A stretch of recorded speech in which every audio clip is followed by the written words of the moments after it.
vamos a seguir porque bueno, ya estamos en la mitad del curso lo que es el stable, ¿no es cierto? Que tuvimos un tiempo para revisar, para leer y para la parte teórica que está escrito. Ahorita lo que vamos a hacer es iniciar una serie de presentaciones relacionadas con cada uno de los 6 temas que tiene stable. La idea es que ya por lo menos tengo 17 de los 30, tengo más del 50% de los que están inscritos. Sé que hay muchos que están en este momento pues en la parte de labor, entonces les queda después del trabajo de pronto conectarse, estar el tiempo completo ahí. Pero la idea es que esto es algo que es muy importante porque aunque nosotros en teoría recibimos los pacientes que nos transportan, esto es algo que se debe hacer después de reanimar a un paciente, que es la estabilización después de reanimación y antes de transportar al paciente para mandarlo estabilizado, que el paciente llegue en las mejores condiciones, porque ustedes mismos saben que a veces nosotros recibimos y nos quejamos mucho de eso, que la calidad del transporte no fue buena, no fue adecuada y fue mal en este caso. Entonces vamos a empezar. No lo vamos a hacer, vamos a hablar hoy de una de las primeras partes, ¿no es cierto? Que es la parte de azúcar y cuidado seguro, y después vamos a hablar de una parte que es de laboratorio, si nos alcanza el tiempo también. ¿Sí? Muchas de esas cosas ustedes las conocen, la terminología la conocen, pero cuando en la medida que uno habla de estos, hay pequeños detalles que uno dice, por razón, es por esto. Pero la idea con eso es afianzar todos esos conocimientos que tenemos de la práctica diaria que hacemos y poderlo hacer en forma coordinada. ¿Sí? ¿Ya están viendo la presentación? Sí, señor. Listo. Bueno, entonces, lo que decíamos nosotros, entonces, ese es el transporte, pretransporte y la estabilización por reanimación de los recién nacidos que están enfermitos. Esto se hace de una forma que es para gente que está en UCI y para gente que está en no UCI. Como nosotros estamos en UCI, pues la vamos a usar, vamos a hacerla para las personas que trabajan en UCI neonatal. Esto es un programa que es un programa internacional, es un programa que nació en Estados Unidos. Christine Carlsen, ¿sí? Ella es una enfermera jefe en California y es la que creó este programa por las necesidades que tienen en el sitio donde estaba. Y realmente que pareció tan sencillo, pero fue tan interesante que ha tomado una fuerza bastante grande, y en Estados Unidos, además del NALS, en reanimación en las unidades de cuidado intensivo, todo el mundo hace Stable como programa también. ¿Sí? Cuando terminemos el programa, y si pasan el examen y los puntajes y la asistencia, aunque la idea con esto no es que usted sufra porque pasó o porque no pasó, pues de pronto, dicho, para no pasarlo es muy complicado, porque hay oportunidades, porque la idea es que uno entienda las cosas donde pues, tiene las dudas, las aclare y pueda salir. Cuando terminemos, desde Estados Unidos se va a mandar una certificación de Stable y un carnet pequeñito, un carnet pequeño que se puede imprimir, se puede laminar. Ese carnet tiene una validez así como todos los programas de PALS, NALS y todo eso, ATLS de 2 años. ¿Sí? Porque el objeto de esto es hacerlos repetitivos para que uno los introyecte y pueda hacer una forma más adecuada del trabajo en equipo. ¿Sí? Como ustedes ven, no solamente son neonatólogos, son muchas las enfermeras que participan en esto, ¿sí? Y en muchas partes en Estados Unidos, ¿sí? Del norte, del sur, del este, del oeste. Y también hay la parte en el sistema de terapia respiratoria y la parte de farmacología también. Entonces aquí tratan de no dejar nada al azar. Y lo que decíamos, pues que todo el mundo debe estar preparado para hacer una reanimación cardiopulmonar. Y se supone que lo estamos. Pero hay que hacer después de que nace, una estabilización y el transporte de los recién nacidos. Es lo que les decía yo. Y yo como ya llevo harto tiempo trabajando en esto, cuando yo estaba interno, estábamos en el hospital o estaba estudiando, uno reanimaba al paciente y el paciente salía. Y lo reanimé y se moría a las 12, 24 horas, pero lo reanimé y lo pude sacar y salió adelante. Después aprendimos que el exceso de bicarbonato tenía mucho que ver en esas fallas por reanimación, porque por ejemplo tenía el edema, la reacción de hormonas idiógenos y todo eso, y llevan a los pacientes a fallecer más tarde. Eso lo aprende uno después ahí en el tiempo. ¿Sí? En el tiempo también hay. Entonces la estabilización después de la reanimación pues también es muy importante. Si usted no calienta al paciente, no le da flujo metabólico necesario, entonces pues el paciente no va a llegar a buen término, va a tener problemas a futuro, ¿no? Y le deja eso, hacer una estabilización adecuada para transportar en forma adecuada a los recién nacidos y que lleguen a las unidades. ¿De dónde podemos nosotros transportar? Incluso del mismo quirófano. Un transporte adecuado del quirófano hace que el recién nacido llegue mejor. Por ejemplo, si yo lo traigo con Neotío, con CIPAF, o con CIPAF, con el Neopub, me llega mejor que si lo traigo y le empiezo el manejo de soporte respiratorio dentro de la unidad, porque ya perdió un tiempo importante y el pulmón se ha reclutado mucho. Esto es lo que se hace, ¿no es cierto? Hacer procesos simples, uniformes, estandarizados, es lo que hacemos, pero hacerlo de una forma ordenada y saber por qué lo estamos haciendo. ¿Sí? Es idea también de que no trabajemos individualmente, sino que podamos trabajar en equipo y aprendamos de los errores que nosotros podamos cometer. Porque el hecho de que nosotros laboremos no quiere decir que no hagamos errores. Esto hace que nosotros, de todos modos, toda labor que uno tenga, de todos modos, no esté exenta de tener algún error. La idea es conocerlos, corregirlos y disminuirlos al mínimo, o eliminando los eventos adversos que sean prevenidos. ¿Sí? Ahí.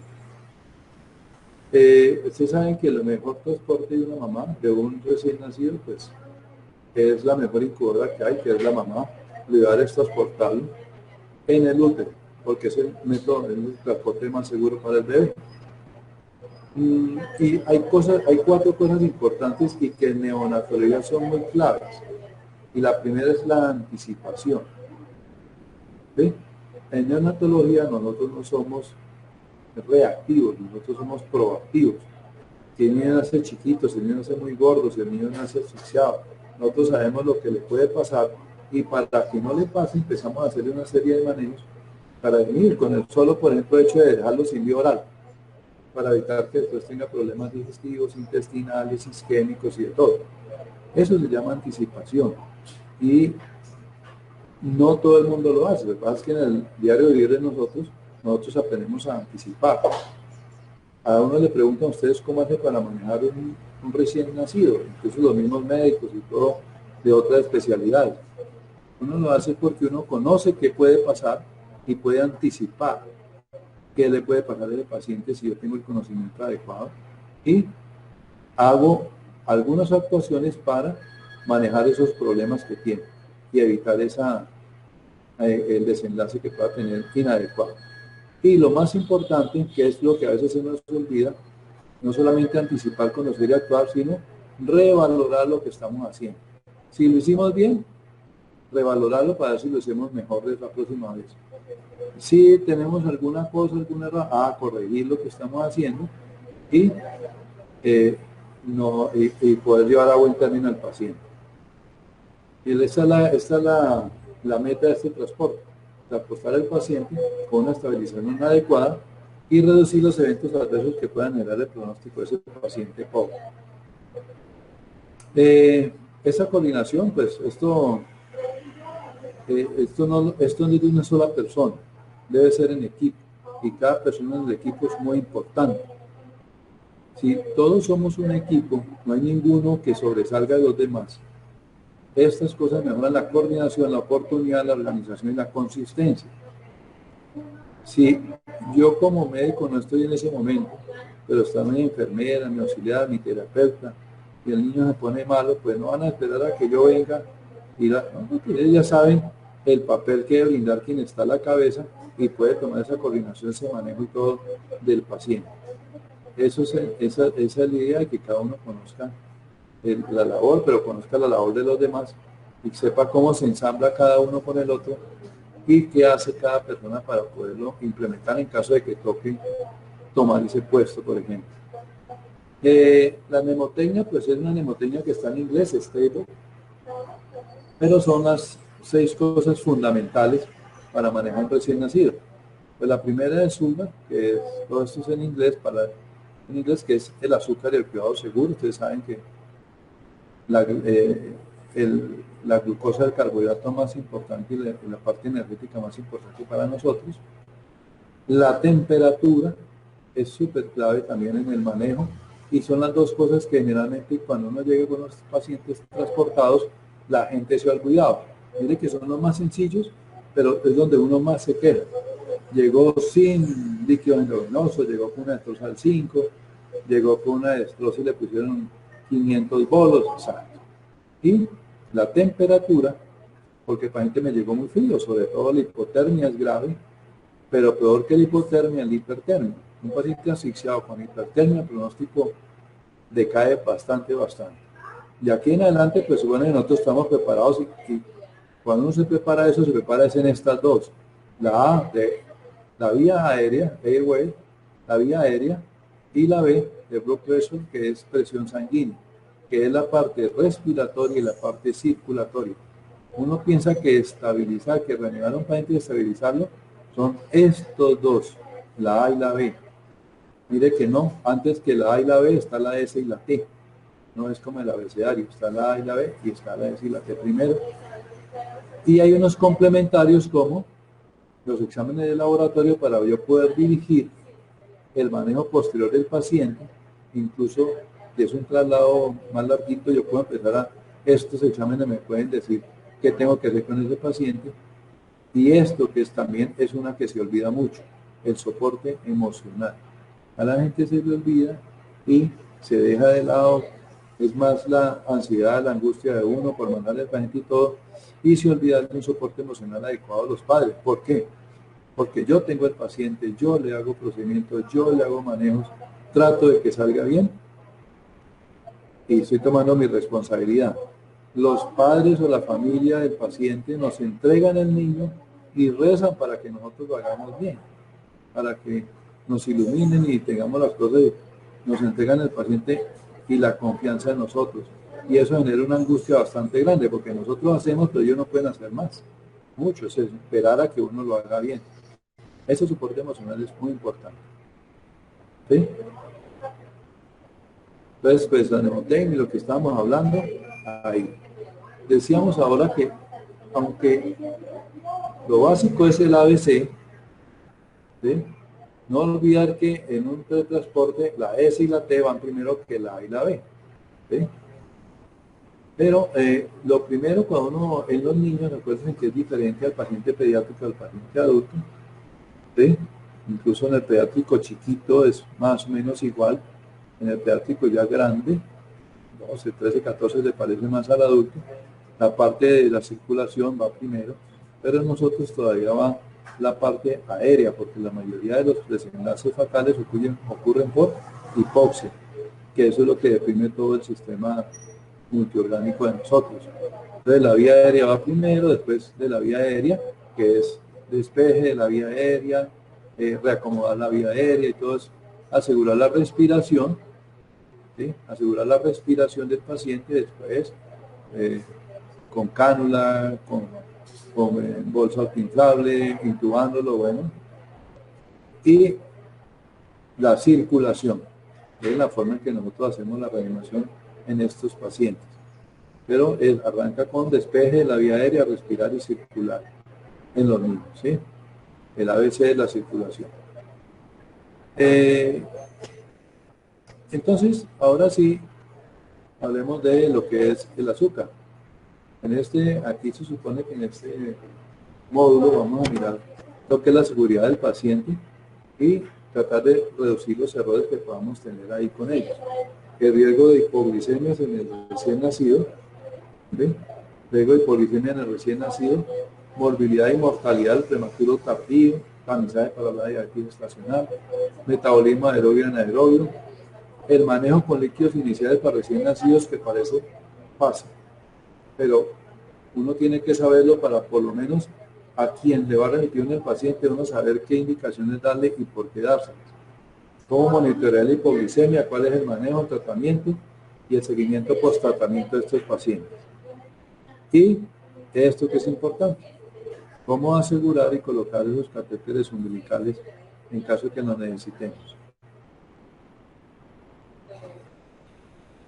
Esto ya vamos a hablar de estas cosas, porque las dificultades para cuantificar los problemas de la atención en toda su extensión son grandes. Usted puede tener errores grandes o errores pequeños.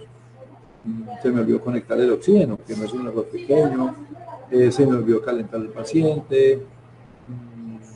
No se pudo canalizar. Determinadas cosas, calenté demasiado la incubadora, calenté un trapito en el microondas y quemé el paciente. Todos esos tipos de errores son los que hay que minimizar y evitar, ¿sí? Porque la seguridad del paciente dentro de todo lo que hacemos es una de las cosas muy importantes. Entonces, la mayoría de estos eventos adversos son prevenibles y esas son cosas que son originadas por el manejo médico de enfermería o de terapia, más que la misma enfermedad que tiene el paciente, ¿sí? Una infiltración de la vena, un gluconato de calcio que se nos pasó y nos quedó en el dorso de la mano, ¿sí?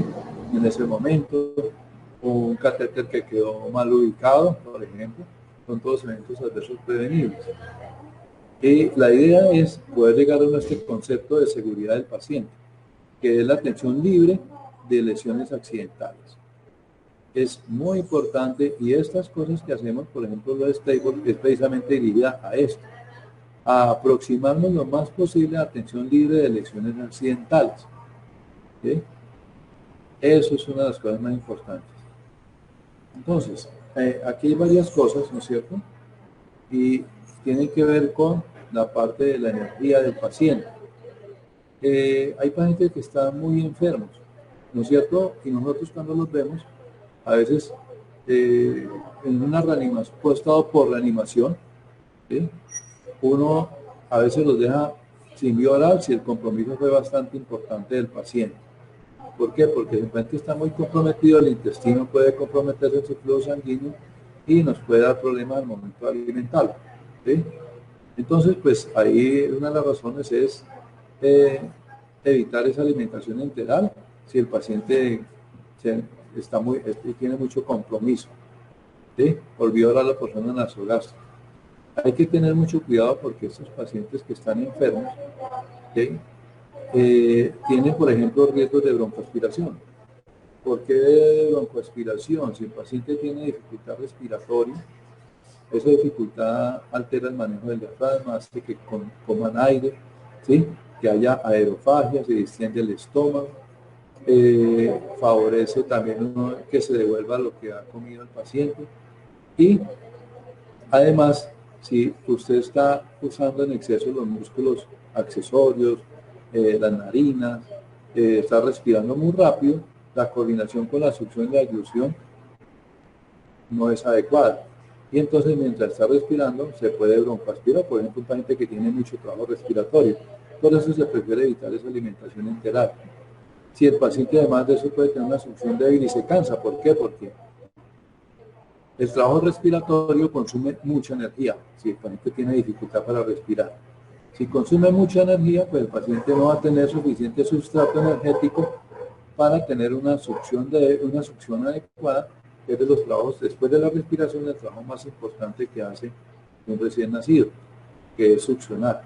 Entonces, la succión va a estar débil, el paciente se va a cansar, succiona bien 5 o 6 salvas y luego no succiona más, se cansa. Todos estos pacientes tienen riesgo de hacer hipoglicemia, porque los tengo sin comida. ¿Sí? Los tengo sin comida, hay que tener mucho cuidado con eso. Entonces, son pacientes que entran para considerar cómo manejarlo para evitar la hipoglicemia. Hay que tener en cuenta también que los pacientes que han sido reanimados, ¿no es cierto?, pueden tener riesgo de desarrollar íleo, porque todo esto puede originar un retardo del vaciamiento gástrico. Y ese vaciamiento gástrico retardado hace que se llene de líquidos el estómago, y si yo le meto más líquido, por ejemplo, no va a haber un tránsito intestinal adecuado, se va a retener en el estómago, me va a vomitar y aumento más el riesgo de broncoaspiración en ese paciente. Eso en primer lugar desde el punto de vista de la respiración. Pero además sabemos de que todo lo que produzca hipoxia, todo lo que produzca distrés perinatal, hace que haya una redistribución de flujo sanguíneo hacia los órganos blancos que son corazón, riñón y cerebro. Acuérdense que si es un prematuro, se van hacia el corazón, riñón y pulmón. El cerebro, en el recién nacido prematuro muy chiquitico, el organismo no lo considera órgano blanco, dirige hacia otros lados incluso. Entonces, incluso hay que tener cuidado con la hipoxia cerebral. Pero esa alteración de flujo sanguíneo hace que el intestino, como es el lecho esplácnico, es uno de los mayores reservorios de sangre, haga una contracción y mande un flujo sanguíneo mayor para que se vaya hacia los órganos blancos. Eso origina una falta de flujo sanguíneo al intestino, falta de llevar los sustratos como el azúcar y el oxígeno al intestino, originando hipoxia, y puede originar shock en esos pacientes también, ¿sí? Y el flujo no es adecuado ni nada. Eso. Entonces, esto hace que si yo le doy de comer a ese paciente, pues tengamos también problemas ahí, por eso también hay que cuidarlo y evitar de pronto la vía enteral. Por eso hay que estar muy vigilantes del estado clínico del paciente. No hay que afanarse de comer, porque ustedes mismos lo ven. A veces en el quirófano, el niño, cuando usted lo llaman, lo han reanimado, y que le dieron masaje, que le dieron BPP, que le dieron BPP por 3 ciclos, pero el niño quedó bueno, entonces lo pasaron a la mamá. Y como la mamá estaba flojita para succionar, entonces mejor le dieron fórmula y le dieron 1 onza de fórmula. Ya ese intestino está lastimado, pues lo podemos tener mínimo con un hilio, mínimo con vómito, con distensión gástrica, o pueden ser unas alteraciones mucho más severas a nivel gastrointestinal. Y estar pendiente de lo que es la obstrucción intestinal, ¿sí? Aquí siempre se toma como un capítulo importante eso, y aquí hay una parte muy importante y clave, y es que si ustedes ven un vómito verde bilioso, nunca se debe asumir que es normal, porque eso significa que el vómito viene de una parte media o baja intestinal. O sea, ¿qué quiere decir? Que no hay un tránsito intestinal adecuado. Ahí en esos casos hay que descartar varias cosas, entre las que están la obstrucción intestinal y la malrotación con o sin vólvulos. ¿Sí? ¿Sí? Ahí tenemos un paciente que en la unidad precisamente en ese momento que tenga una obstrucción intestinal con una malrotación. Afortunadamente iniciando volvulación, pero no completa, ¿sí? Pero los bebés no deben de vomitar de color verdoso. A veces uno está pendiente porque pueden vomitar meconio, ¿no es cierto? Pero hay que tener cuidado con eso, porque si vomitan es verde, pero liquidito, no tan meconial, pues es una obstrucción. Y a veces el meconio lo puede uno engañar. Vuelvo a lo mismo del paciente que teníamos ahí, que en las notas decía del quirófano que ha nacido meconiado. Pero el meconio era realmente, como estaba obstruido, era de origen intestinal, seguramente no había vomitado en el útero, y ese era el meconio que se veía. ¿Sí? ¿Sí? Es de origen por la obstrucción que no era tránsito intestinal adecuado. Estas obstrucciones intestinales, ¿ya? Que empezamos la charla al revés, pero tenemos un pacientes así, ¿sí? Las obstrucciones intestinales pueden ser altas, que hemos manejado muchas atresias esofágicas. El diagnóstico se hace generalmente en forma precoz, atresias duodenales, o como en el caso de nuestro paciente, una atresia yeyunoideal, ¿sí? Una atresia yeyunoideal, vólvulos, un hilio meconial, la atresia en el colon o un ano imperforado. Nosotros todos hemos visto a estos pacientes en la unidad. ¿Sí? De los pacientes que nosotros vemos, la más frecuente es la, por ejemplo, la atresia esofágica, y hay una de las formas para poderla sospechar. Antes de estar, cuando usted está allí, el paciente lo va a transportar incluso sin estar en la unidad, usted puede sospecharlo por eso. El paciente puede tener signos de asfixia cuando come, puede tener tos, puede tener cianosis cuando está comiendo, porque parte de lo que está comiendo se le está yendo a la tráquea, porque la bolsita que está en la parte superior del esófago, que no se unió con la parte inferior, se llena y entonces empieza a irse hacia la tráquea y los bronquios. Si el paciente saliva mucho, por lo mismo, porque la bolsita se llena de saliva y entonces el chino va a tener lo que llamamos cialorrea, salivación excesiva. Hay que pensar en si hay riesgo de atresia esofágica. Ya si se broncoaspira, pues va a estar con dificultad respiratoria, y si el paciente tiene una distensión abdominal, pues hay que pensar que tenga una de las formas más frecuentes de atresia esofágica, que es el 86% de los casos, que es la atresia esofágica inferior desde la tráquea al esófago y al estómago, ¿sí? Hacia abajo. Entonces, el estómago, el aire entra a los bronquios, pero se va a y el estómago se distiende bastante. Pero también aquí esto se llena, puede llenar de líquido, puede subir y en algún momento llegar a la parte de la tráquea también, aunque la broncoaspiración generalmente en estos casos es más desde la bolsa arriba esofágica superior, ¿sí? Una de las cosas muy importantes es que cuando hay un polihidramnios o el riñón está produciendo demasiado orina y tenemos algún problema renal, o hay que estar vigilantes de que tenga una atresia esofágica o una obstrucción intestinal, porque amnios cuando están en el útero, el niño lo deglute, va a los pulmones y también va al intestino y hace su tránsito intestinal. Pero si está obstruido, no pasa, se llena y empieza a vomitar. Como les decía en el caso del paciente que tenemos ahora ahí de la atresia yeyunal, ¿sí? Que tenía meconio porque ha vomitado por eso. En ese caso, ¿cómo estabilizar yo ese paciente de una posible atresia esofágica? Hago el diagnóstico clínico, puedo pasar la sonda, no pasó, tengo el riesgo, bueno, que no tenga tanta presión ahí, pero no pasó, puedo tomar la radiografía para mirar, tengo la sospecha, entonces no le doy de comer. Eso es lo más importante. Tiene pues, sospecha de atresia esofágica, no le doy de comer. Generalmente nosotros pasamos una sonda y la sonda no pasa. Ni siquiera nosotros. Cuando ustedes van a pasar la sonda, nos dicen, mire que la sonda no pasa. Y uno va a mirar y me dice, a ver, yo intento, y lo mismo. Usted le mete la sonda y la sonda vuelve y le sale por la boca porque la sonda no logra, pues no puede pasar por un sitio donde no hay continuidad. Entonces el paciente se deja sin vía oral, hay que estar pendiente de la oxigenación y de la ventilación por el riesgo de broncoaspiración, inclusive de saliva. Hay que poner un catétercito de succión, antes se colocaba succión continua, ahora se deja drenaje, pero en algunos casos si es mucho, uno puede poner una presión negativa para que esté aspirando constantemente la bolsa, ¿sí? Si no es mucho, entonces uno cada cierto tiempo puede estar aspirando la saliva de los cacheticos en forma lateral para evitar que se acumule demasiada saliva en la parte superior y de pronto se nos vaya hacia la tráquea. Dejarlo en una posición prono, ¿sí? Y ojalá la cabecera elevada para reducir el reflujo del estómago a la tráquea. Dejarlo con una cabecera por lo menos a 30 grados y con la cabecita más levantada que el resto del cuerpo, y dejarlo boca abajo en este caso.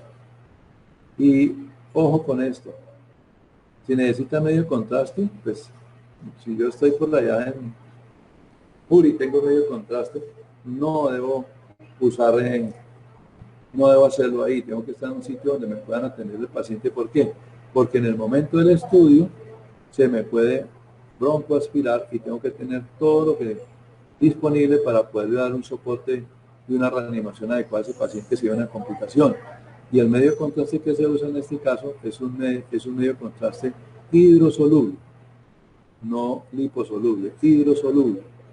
¿sí? Soluble en agua en ese caso, ¿sí? No se puede aplicar métodos, otro tipo de medio de contraste, porque si se broncoaspira es una aspiración lipoídica que es muy severa a nivel pulmonar. Como la foto del paciente que tenemos ahí, una malrotación intestinal, ¿sí? Donde están los vasos sanguíneos, pero aquí está doblado y está girado, y esto puede producir isquemia a nivel del intestino, y si esto no se reduce rápido, pues lleva a la muerte del segmento intestinal y a las complicaciones del paciente. ¿Cómo se desarrolla el intestino en este caso? ¿Sí? El intestino se desarrolla en las primeras semanas de vida, y entre la sexta semana de vida, o sea, al mes y medio de embarazo, a los 3 meses de embarazo, el intestino que está por fuera de la cavidad abdominal regresa al abdomen. Cuando regresa al abdomen, aquí en la parte entre el duodeno, donde termina el duodeno y está el yeyuyo, en el ángulo de Trey se hace una primera fijación, ¿sí? Se hace una primera fijación, y cuando se fija, entonces el colon que está afuera gira en el sentido de las manecillas del reloj hasta ubicarse en la fosa ilíaca derecha. Cuando se ubica en la fosa ilíaca derecha, ahí se fija el colon también, ¿sí? En esta parte, la parte del ciego. El ciego es el que gira, es el que se lleva, porque es la parte de la unión entre el intestino delgado y el grueso, y ahí se fija el colon, ¿sí? Y se hace una fijación del mesenterio, donde también queda pues soportado el intestino delgado y queda acomodado en el arco que forma el colon. Pero el colon hace este giro. Cuando este giro no es completo, es parcial, entonces a la fijación es inadecuada y empieza a tener problemas de obstrucción de la misma fijación, o porque entonces el intestino delgado queda demasiado libre y se puede girar. Aquí lo más importante es que las arterias mesentéricas son las que le dan la circulación al intestino. Si la arteria mesentérica, sobre todo la superior, el intestino se gira sobre sí mismo, entorcha la arteria mesentérica y eso produce isquemia intestinal, ¿sí? Entonces, esto es lo que estamos hablando de una malrotación intestinal, porque el mesenterio no se adhiere por completo a la pared abdominal posterior. Entonces, se adhiere a la primera porción del duodeno, y esto le puede hacer una estrechez, incluso de una obstrucción intestinal, o esto queda muy libre y se voltea, y al voltearse pues le hace a uno el problema de estas son las bandas que se forman, ¿sí? Él se gira y se pega acá, y al hacerlo me obstruye el duodeno, hace una obstrucción ahí duodenal. Y lo que decíamos ahora, si esto que quedó así fijo con el ciego alto, porque el ciego tiene que estar aquí en esta parte, y el ciego no llega hasta ahí, sino que se me queda casi debajo del estómago, entonces el intestino que queda libre, se me va a torcer, y al torcerse la arteria que está ahí me bloquea el flujo sanguíneo en el intestino delgado, y el intestino delgado entonces se va a dañar bastante. Esto es un intestino ya necrótico, ¿sí?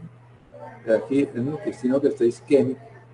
Cuando hacen esas revisiones y logran desentorchar esto, lo desenrollan, lo acomodan y lo fijan y bajan el ciego y lo ponen en el sitio, pueden lograr esto. Incluso antes de la fijación y todo, si sueltan esas vías y lo desenrollan, esta vía la desenrollan, el intestino empieza a ponerse rosado porque vuelve la circulación. Hay unas partes que pues no se logran recuperar, y esas son las que a veces el cirujano entonces tiene que retirar. Esto, que es un volvulus, ¿sí? Un volvulus se puede presentar de una forma, si es muy abajo, puede ser una forma de una distensión abdominal. El abdomen puede estar blando, puede estar suave, lo importante es que empieza a tener vómito, y ese vómito puede ser incluso de contenido bilioso, como decíamos ahí también, y hay un compromiso vascular progresivo del intestino, que hace una isquemia, y eso duele. Aparecen las deposiciones con sangre, y eso mismo produce un shock y una acidosis metabólica severa, donde se compromete muy rápido el paciente. La reposición hídrica y reposición y compensación de la parte de las acidosis aquí es muy importante porque eso mejora también el flujo, pero el manejo quirúrgico aquí tiene que ser muy rápido. En ese caso, si el paciente llega a estar valvulado, ¿no es cierto? Acá, por ejemplo, está estrecho y aquí ya no se ve en este medio de contraste que pase el medio, ¿sí? Porque aquí hay una torsión seguramente, por eso aquí pasó algo de aire, pero no más. Hay que dejar el paciente sin comida, hacerle si necesita, está muy dilatado su estómago, hacer una descompresión con succión intermitente suave. La radiografía de abdomen nos puede servir solo si es anormal. Si la placa se ve bien, no me descarta el Volvo en este caso. Y esto que es que a veces uno no tiene tiempo de hacer esto, que es el estudio radiológico, le dice uno cómo está el intestino y dónde está la malrotación. Pero eso tiene que ser en un centro de alta complejidad y lo que decíamos, con medios de contraste solubles en agua. ¿Sí? Y la corrección pues es quirúrgica en este caso y tiene que ser muy rápido, tiene que ser precoz. Los diferentes tipos de obstrucciones, la atresia duodenal completa, ¿sí? Cuando miramos unas, o hay una atresia parcial o completa, dependiendo cuando el páncreas en vez de pasar por detrás, pasa por delante de la parte de abajo del duodeno y entonces me lo obstruye, me hace esta obstrucción intestinal. Y entonces se ve la imagen de doble burbuja, que es el estómago lleno de aire y la primera parte del bulbo duodenal lleno de aire. Y de ahí para adelante no hay más aire. ¿Por qué? Porque esto está o separado o está comprimido y el aire no puede pasar hacia abajo. ¿Sí? No hay gas en el resto del intestino, es el signo de doble burbuja. La atresia yeyunoideal, como la del paciente que tenemos ahí, puede estar en una parte, puede estar en los dos, acá, y la parte próxima del intestino se ve dilatada, porque no pasa nada hacia allá. La parte final, que es lo que nos describió Alfonso en este paciente, es un intestino que está más chiquito, que está más delgado, pero afortunadamente en el caso de este paciente era permeable.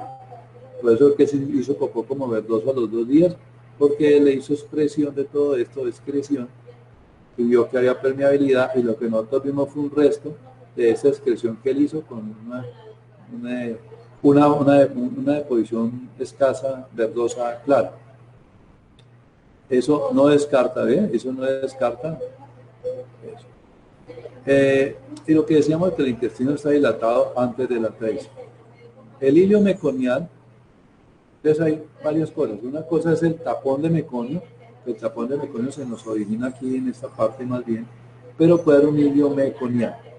Y ese hilio meconial generalmente llega y en la parte final del ileón, el hilio es como muy espeso, tiene unas características que el intestino no logra manejarlo tampoco bien.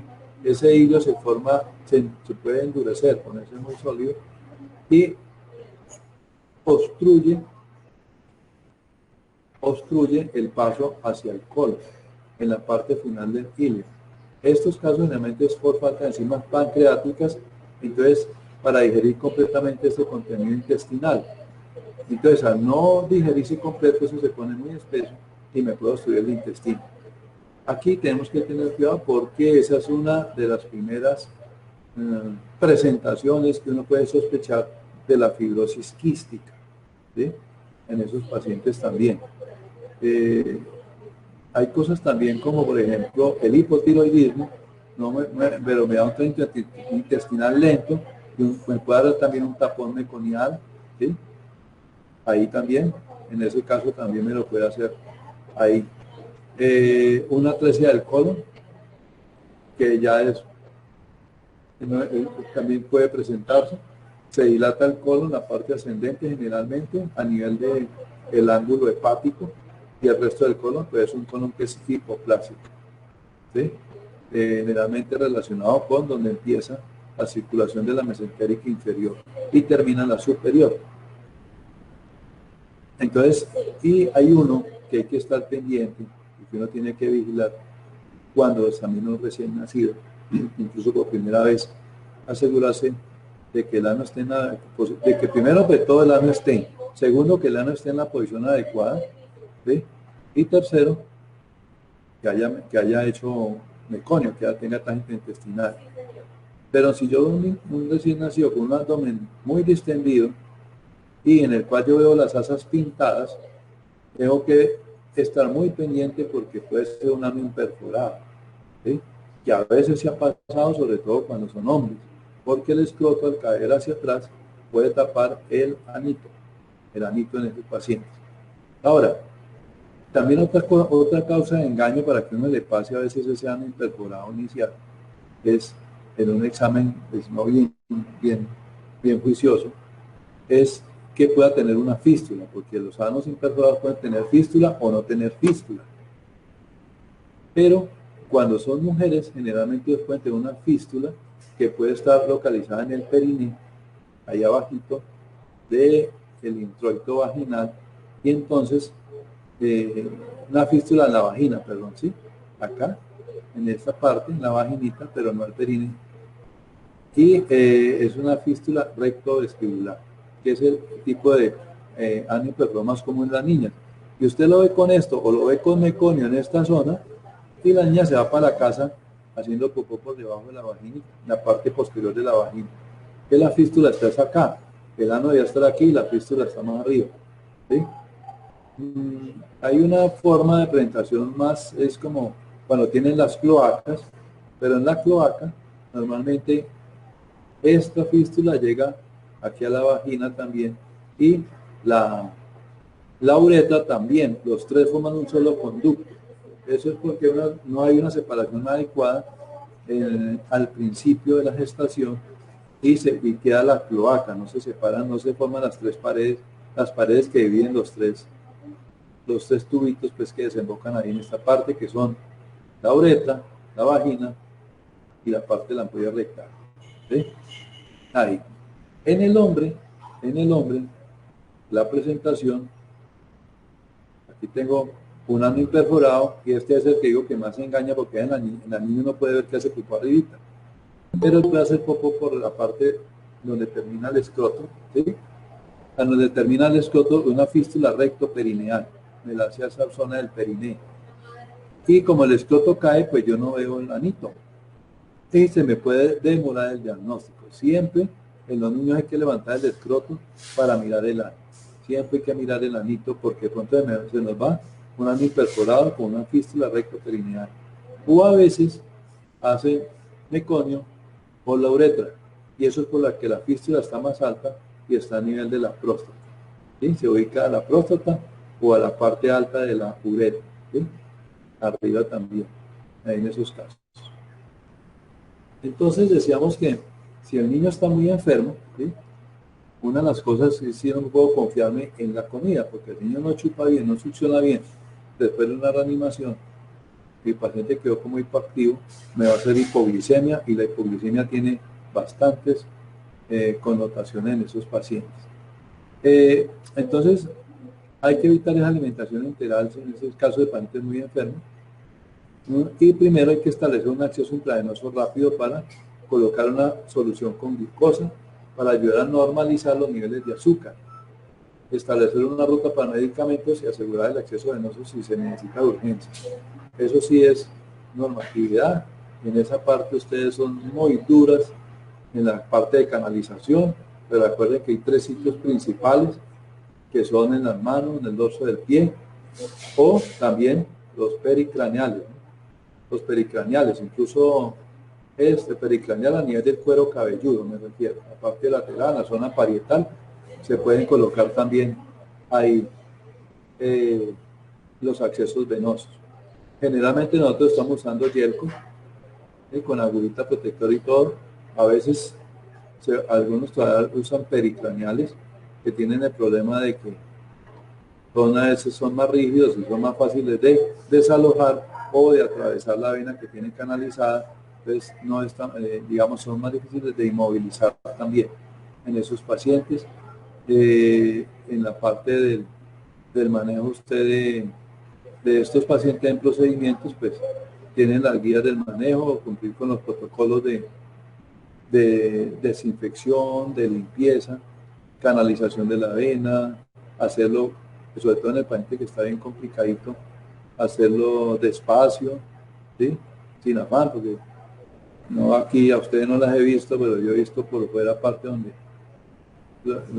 pone el niño como si fuera, sobre todo cuando vienen por fuera que vienen tan multifuncionados y chuzan aquí, chuzan allá, no le tienen paciencia para poder saber si está en la vena, porque si el niño está choqueado, el retorno y la llenada hacia atrás del dielco para ver si está en la vena se va a demorar, ¿sí? Entonces tenerle un poquito de paciencia a esto. Hay que, cuando después de que lo tengamos puesto, pues la parte de las técnicas de fijación, ¿sí? Que ustedes me la manejan también bien, muy bien, eso ya en enfermería, manejos de enfermería en este caso acá. Lo importante también es que esto quede fijo, no se mueva tanto, para que no se desaloje la vena. Si es en un transporte, hay que tratar de colocarlo en una zona que no sea tan fácil de descanalizar. Y tener mucho cuidado con los líquidos que infunda, vigilando que no tenga edema o signos de extravasación, de necrosis, que son complicaciones que uno a veces observa, sobre todo en el paciente que ha sido multifuncional, ¿sí? Y no queremos que nos pase esto, hay que estar vigilante de todo. Incluso si se extravase un poco, uno hay que estar pendiente para que no sea tan grande la extravasación. Pero lo importante es que la canalización se debe hacer en venas que son, pues en el curso explica que uno debe usar, puede usar las luces que le permiten uno identificar, las fluorescentes que le permiten identificar el trayecto de la vena. No lo tenemos nosotros en la parte externa, más difícil todavía. Pero la palpación, la seguridad y el conocimiento de la anatomía que ustedes tienen hacen que la vena se pueda canalizar más fácil. Recordando siempre que entre más huequitos tenga un paciente, más riesgos de infección tiene. Más de 10 huequitos empieza a aumentar el riesgo de infección nosocomial en esos pacientes, y el pronóstico en ellos también se ensombrece. Como criterio de pronóstico, los huequitos también valen.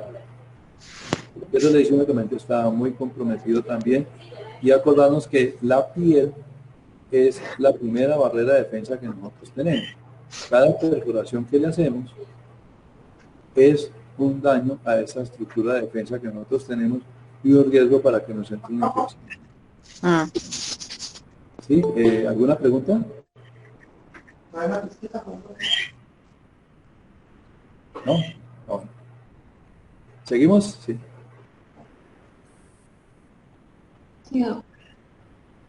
Bueno, entonces sigamos pues. Y una cosa que es muy importante, y es que este número que está aquí, 70-80%, es el valor que uno espera en el feto. Así como en el útero, el feto tiene una saturación de oxígeno que más o menos 60-65% saturación de oxígeno, porque no está usando la mayoría de sus órganos y la cantidad de oxígeno que necesitan entonces adentro en su metabolismo es menor. Los valores de glucosa fetal también están más bajos que los de la mamá. Entonces más o menos corresponden al 70-80% del valor materno aproximadamente. Por eso es que en ellos la glicemia nosotros toleramos pues hasta 50. Nosotros podría ser bajita, ¿no? Eso. Aquí esto es muy importante. Esto. El feto almacena la glucosa en forma de glucógeno en el tercer trimestre y especialmente en el último mes.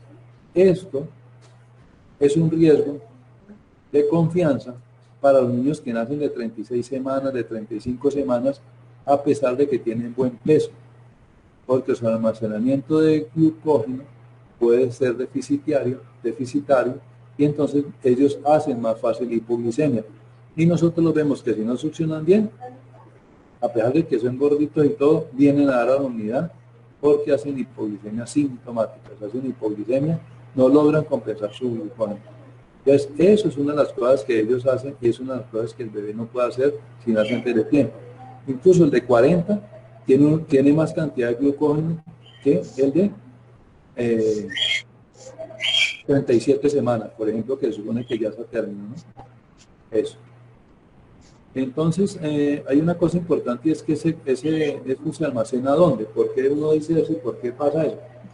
Porque la glucosa y glucógeno se almacena en el hígado, se almacena en los músculos estriados, para toda la musculatura de nosotros, y en el corazón.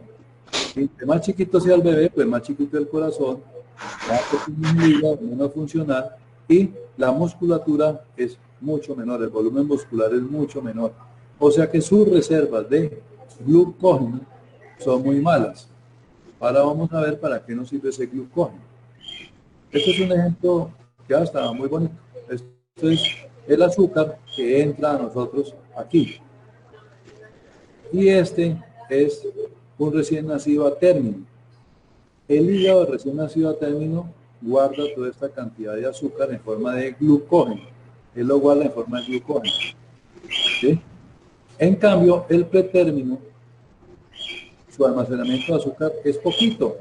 Entonces, si yo estoy sometido a un riesgo, una noxa, y necesito energía, el hígado recién nacido a término está mejor preparado que el pretérmino. Por eso es que este paciente hace hipoglicemia, hace disfunción de órganos más fácil porque no tiene energía con que ponerlo a funcionar.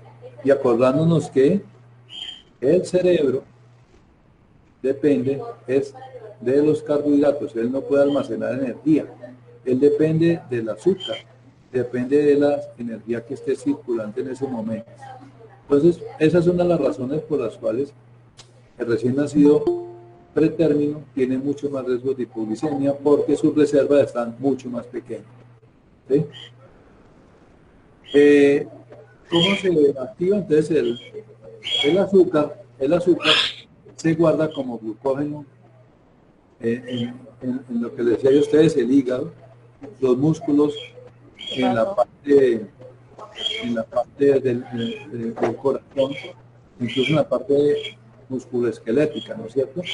Cuando yo necesito azúcar, tengo unas enzimas que me descomponen ese terrón de azúcar y me liberan la glucosa para que la glucosa vaya al torrente sanguíneo y ese torrente sanguíneo me pase azúcar, esa glucosa, a todas las células del cuerpo. Esto es lo que hacen estas enzimas para mantener el nivel de azúcar en un recién nacido a término, glucógeno, glucosa, y va al torrente sanguíneo ese azúcar. ¿Sí? ¿Cuáles factores afectan los niveles de glucosa?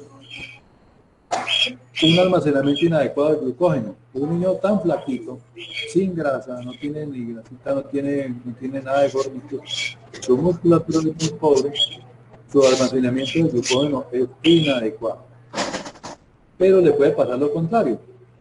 Puede haber estado sometido a una carga muy alta de azúcar en el embarazo en la mamá y entonces él, para defenderse de esa carga alta que está pasando de la mamá, produce mucha insulina y al nacer y yo cortar el cordón, pues el azúcar de la mamá se queda en la mamá, pero la insulina del niño que está en él queda circulando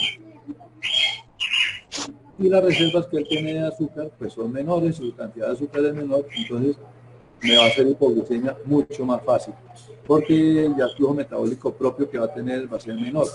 O en pacientes que están enfermos, por ejemplo, un paciente con distrés respiratorio, les digo que respira ya no 60 veces, sino 80, 90 veces por minuto, eso aumenta el aporte calórico y el consumo de oxígeno, de azúcares del paciente. ¿Por qué? Porque necesita energía para mover esos músculos y la energía proviene de esa glucosa. Entonces, gasto el azúcar y si tengo poquito, hago hipoglicemia mucho más fácil. ¿Sí? Entonces, ¿cuáles son esos recién nacidos de alto riesgo? Usted ya uno sabe. De alto riesgo por un almacenamiento inadecuado de glucosa son los recién nacidos pretérminos y los pacientes con retardo de crecimiento intrauterino, que pueden ser simétricos o asimétricos. Y acuérdense que el simétrico le va más mal, porque ese lleva más tiempo dentro del útero sometido a una baja de flujo de aportes metabólicos que hacen que no solamente se llama afectado, como en este caso la talla, donde el niño nace como un fosforito, largo y delgadito, pero cabezón porque el cerebro sigue creciendo, con un crecimiento simétrico donde ya está también comprometida la talla y el crecimiento cerebral. Entonces, estos pacientes que tienen hipoglicemia y son pequeños para la edad gestacional tienen alto riesgo de hipoglicemia. Pero si es prematuro y además tiene un RCIU, el riesgo es mucho más alto.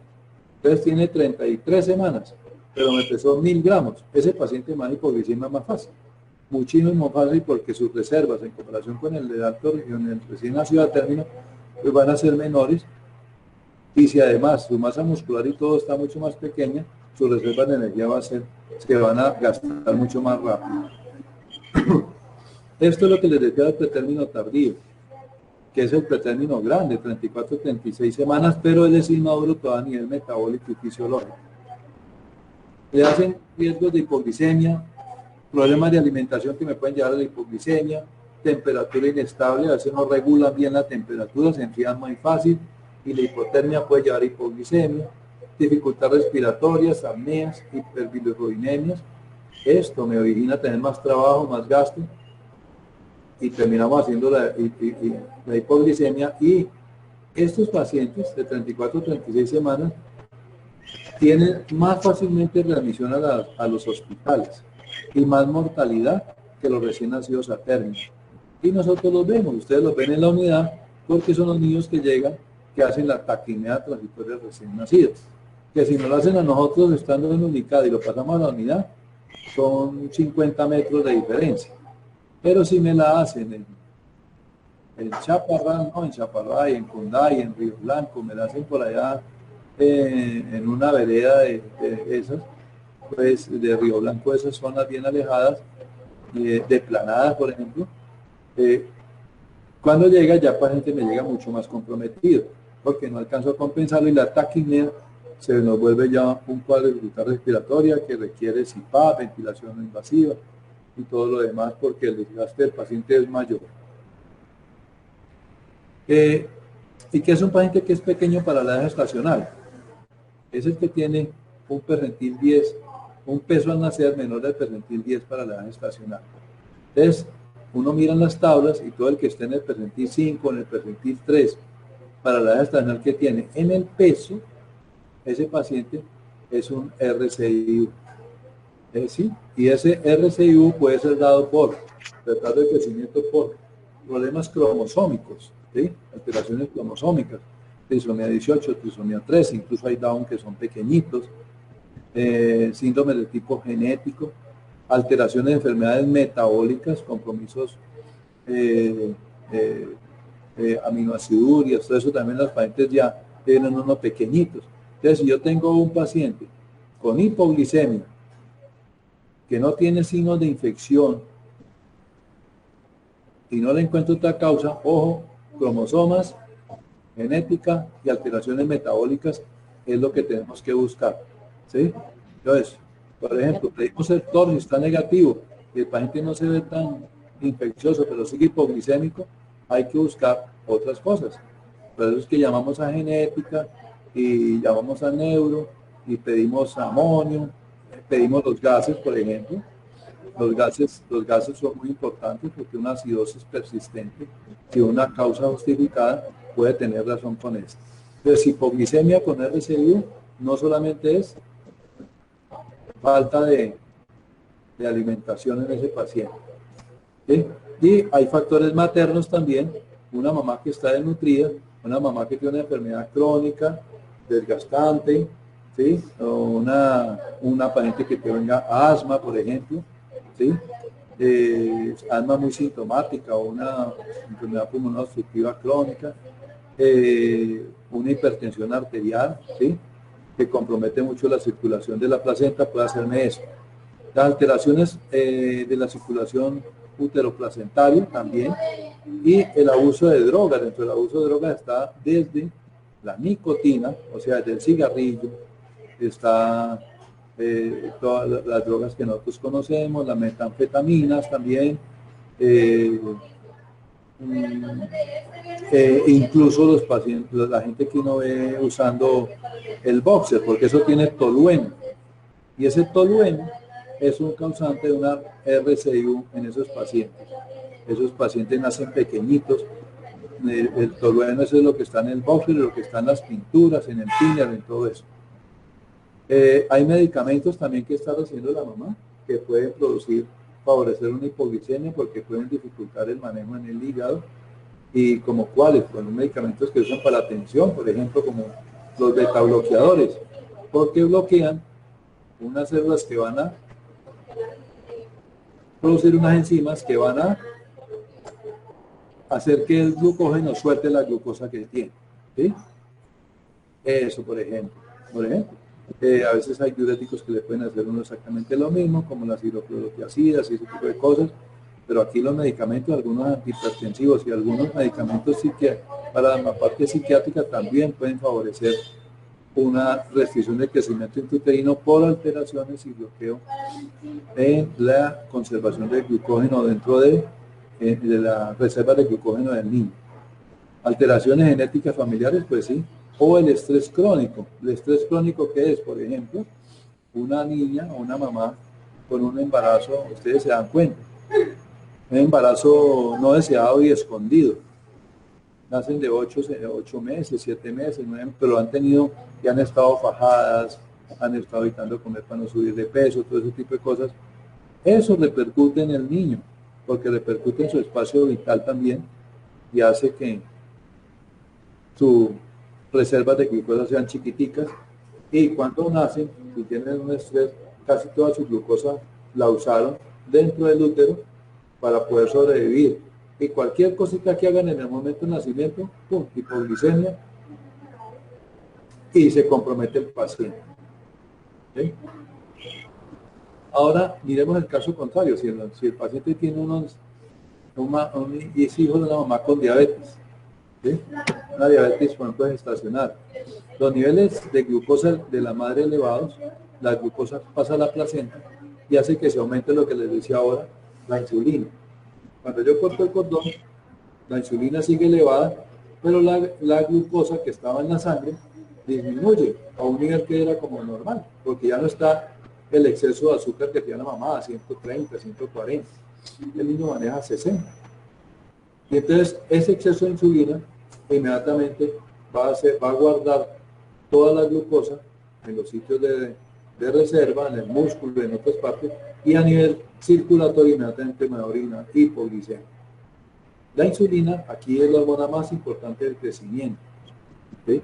Es la que estimula el crecimiento y estimula el crecimiento y la utilización adecuada de proteínas, la utilización adecuada de grasas para que el feto aumente en su tamaño dentro del útero. Pero si está elevada, por eso que el niño tiene tantas reservas de insulina y tantas reservas. Se ve tan gordito y todo redondito, porque tiene exceso de reservas de grasa y exceso de tejido adiposo, que es la forma en que se puede igualar finalmente el azúcar, que se puede convertir en grasa. Normalmente estos son macrosómicos que tienen más de 4 miligramos al nacer, y el riesgo de hipoglicemia de ellos es bien alto, o sea que esos pacientes no se deben de soltar tan fácil. Hay que estarlos vigilando mucho. ¿De qué problemas tienen esos pacientes? Que los pacientes, además de todo, para ser tan grandes, pues tienen problemas como problemas de distocia de hombros, alteraciones, lesiones de flejo braquial, las fracturas que las hemos visto, clavículas sobre todo, y puede haber lesión de órganos porque a veces la extracción es difícil, y estos son los pacientes que nos llegan en asfixia perinatal, y muchos de estos son los que terminan, esos tan grandes, en la hipotermia, porque la asfixia perinatal a veces es severa, ¿sí? Es severa. Hay otros pacientes que son grandes para la edad gestacional, sin ser hijos de madre diabética, pero tienen un peso por encima de permitir 90, o sea, más de 3.800 gramos de peso. Eso puede ser por causas étnicas, por ejemplo, hay gente que es grande por naturaleza, los nórdicos, hay tribus africanas que son muy altos, de tipo genético, familiares, y por ejemplo, que se hablaba en los hombres, pues los hombres tenemos mayor porcentaje de masa corporal, entonces se supone que con eso tendríamos más reserva, más sitio para guardar la glucosa, pero el hombre por eso tiene tendencia a ser un poco más pesado, ¿sí? por la masa corporal. Y puede ser también esto, un aumento en los niveles de la glucosa materna durante el embarazo sin diagnóstico. ¿Sí? Cuando uno mira, el niño está grande y la mamá subió 14, 15 kilos, pero ya hace una hemoglobina glicosilada y la hemoglobina glicosilada está alterada. Es una diabetes materna sin reconocer. Aunque estos pacientes tienen menor riesgo de hipoglicemia, de todos modos hay que vigilarlo exactamente por esto, porque puede ser una diabetes materna sin reconocer, por ejemplo, en esos pacientes. En esas mamás con diabetes estacional, pues ya no hay mucho que ver con nosotros, pero la mamá... Como tiene ¿Aló? una carcasa, no me los dejan entrar. Sí, ¿una pregunta o alguna cosa especial? ¿No? Bueno, ¿sigo? Sí, doctor.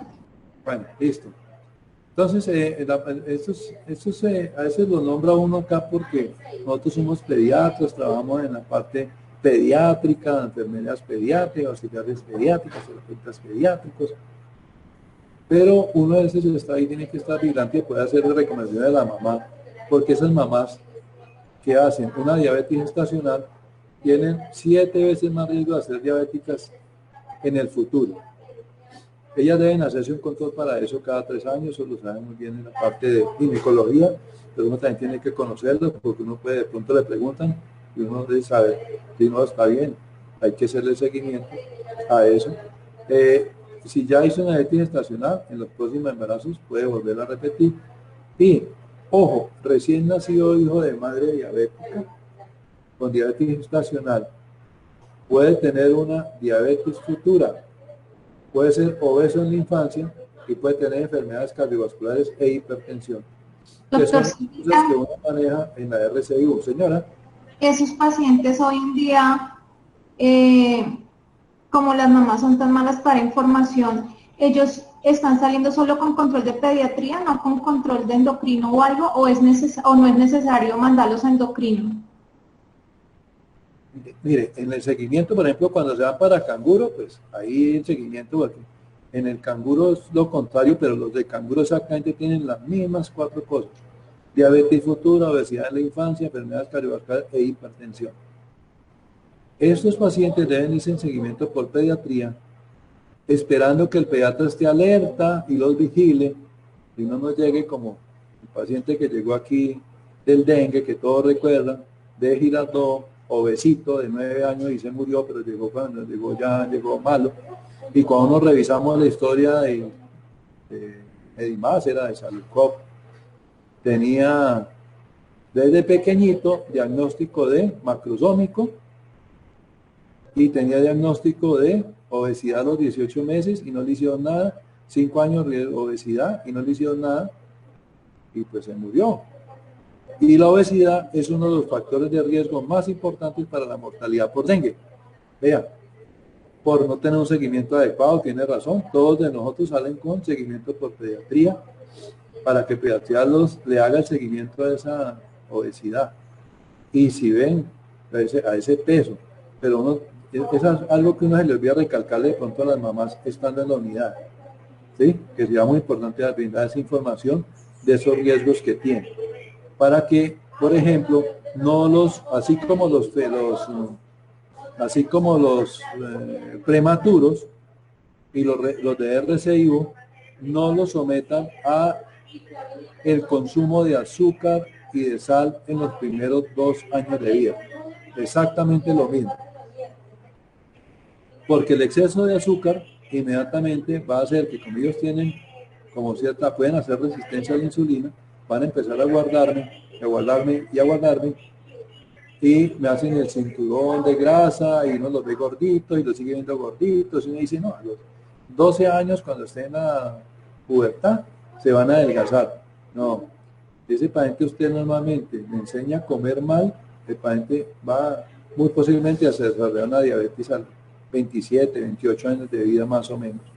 Entonces sí, el pediatra debe seguirlo y si tiene riesgos, a los 2 años ya debe tener un control con el endocrinólogo para que el endocrinólogo le haga un seguimiento durante un tiempo prudencial. Pero sí debe ir con pediatría, y pediatría puede hacer eso. ¿Sí? Pediatría puede hacer eso. A menos de que, por ejemplo, los pacientes que nosotros tenemos esas hipoglicemias tan persistentes por un hiperinsulinismo persistente, pero transitorio, pero esos que duran 2 semanas, que nosotros lo hacemos ver en la unidad de endocrino, ese sí se va con control de endocrinología. ¿Sí? Ese sí se va. El que tiene más de una semana, normalmente si lo ve endocrino, se te va con control de endocrino por eso. ¿Sí? Ahora, mire, esto también es importante y es, uno le sirve también porque uno puede dar la consejería con eso. La hemoglobina glicosilada. Y pónganle cuidado porque hay una pregunta que está ahí en el examen, ¿no? Sobre la hemoglobina glicosilada. La hemoglobina glicosilada, ¿de dónde viene? Esta, cuando hay mucho azúcar, al formarse la hemoglobina, una partecita del azúcar se pega a la hemoglobina y se forma la hemoglobina A1C. Eso es una hemoglobina que está glicosilada. O sea que tiene unos pedacitos de glucosa pegados en la molécula de hemoglobina. Es normal que haya hasta el 5% de moléculas de hemoglobina en el cuerpo que tengan moleculitas de azúcar. Es normal que haya hemoglobina glicosilada hasta el 5%. Pero cuando la hemoglobina glicosilada hay mucho azúcar en la sangre, al formarse la hemoglobina, el azúcar se adhiere y se pega, y entonces queda mucha hemoglobina con azúcar pegado. Si hay mucha hemoglobina con azúcar pegado, si es de 5.7 a 6.4, incluso hasta 7%, ¿sí? Que tiene un estado prediabético, o sea que está manejando mal su azúcar. El paciente tiene que estar pendiente. Si la hemoglobina glicosilada está por encima de 6.5%, esa paciente ya la consideran diabética. ¿Sí? Ya tiene un cuadro de diabetes que está más organizado. Entonces, en eso de la parte de la hemoglobina glicosilada, le hacen un control y la hemoglobina glicosilada me sale en 6.4. ¿Qué me mide esa hemoglobina glicosilada? Me mide los últimos 3 meses del manejo del azúcar de esa mamá. O uno cuando está también, a uno le hacen hemoglobina, o al bebé, o al niño le hacen hemoglobina, uno le mide los últimos 3 meses. Y usted dice, pero bueno, ¿y por qué 3 meses y no 4 ni 2? ¿Por qué son 3 meses? Porque resulta que los glóbulos rojos tienen una vida media de 120 días, 3 a 4 meses, pero casi todos mueren a los 90 días. 90 días son 3 meses. ¿Y qué es lo que pasa? Que es que la hemoglobina glicosilada, una vez que se forma, no se destruye. Solo se destruye cuando el glóbulo rojo se muere. Cuando el glóbulo rojo se muere y se forma un glóbulo rojo nuevo. Esa hemoglobina desaparece. Y esa hemoglobina que está ahí, porque el grupo M se desbarata la hemoglobina y uno vuelve a una hemoglobina nueva. Quiere decir que la hemoglobina está presente en el glóbulo rojo todo el tiempo que está vivo, y él está vivo 3 meses. Quiere decir que en esos 3 meses yo tengo glóbulos rojos con mucha hemoglobina, hay mucha hemoglobina glicosilada, es porque mi azúcar lo estaba manejando mal en esos últimos 3 meses. No puedo saber hace 4 o 5, porque hace 4 o 5 puede estar normal. Pero los últimos 3 meses que tengo los glóbulos rojos vivos que yo estoy midiendo ahora, significa que no estoy mandando bien el azúcar en esos últimos 3 meses. Por eso ya a veces se la hacen al principio y se la repiten después como control. Al diabético le hacen el control con hemoglobina glicosilada igual y le miden los últimos 3 meses y le dicen, no, hay que ajustarle la dosis, hay que subirse o bajarse. Pues mire a dónde viene. La hemoglobina glicosilada es importante por 3 meses porque depende de la vida del glóbulo rojo, de la vida media del glóbulo rojo. Y lo que nos está midiendo es eso. Cosas interesantes, que a veces uno después con razón, sí, claro. Sí, yo entiendo para qué me la piden o por qué la pido. Si la señora me pregunta, yo ya sé qué contestarle, por ejemplo, y que tiene que cuidarse, porque indica que no está manejando bien. Ahora, cuando hago una utilización incrementada, hay unos pacientes que tenían lo que decíamos, depósitos insuficientes, que son los de retardo de crecimiento uterino, que son los prematuros, que no tienen una reserva muy mala porque su músculo estriado, su corazón, su parte esquelética es pequeño, lo mismo que su hígado no es suficiente, entonces las reservas de glucógeno son bajas. Otros como estos que acabamos de ver, porque tienen mucha insulina, ¿sí? Y entonces hace que se baje mucho el nivel de glucosa, ¿sí?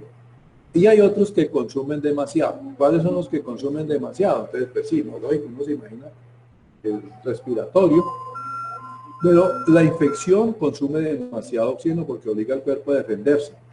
El estrés durante el parto, todo paciente que se asfixia, que tenga una hipoxia, no asfixia, una hipoxia perinatal, una extracción difícil, hay que vigilarlo.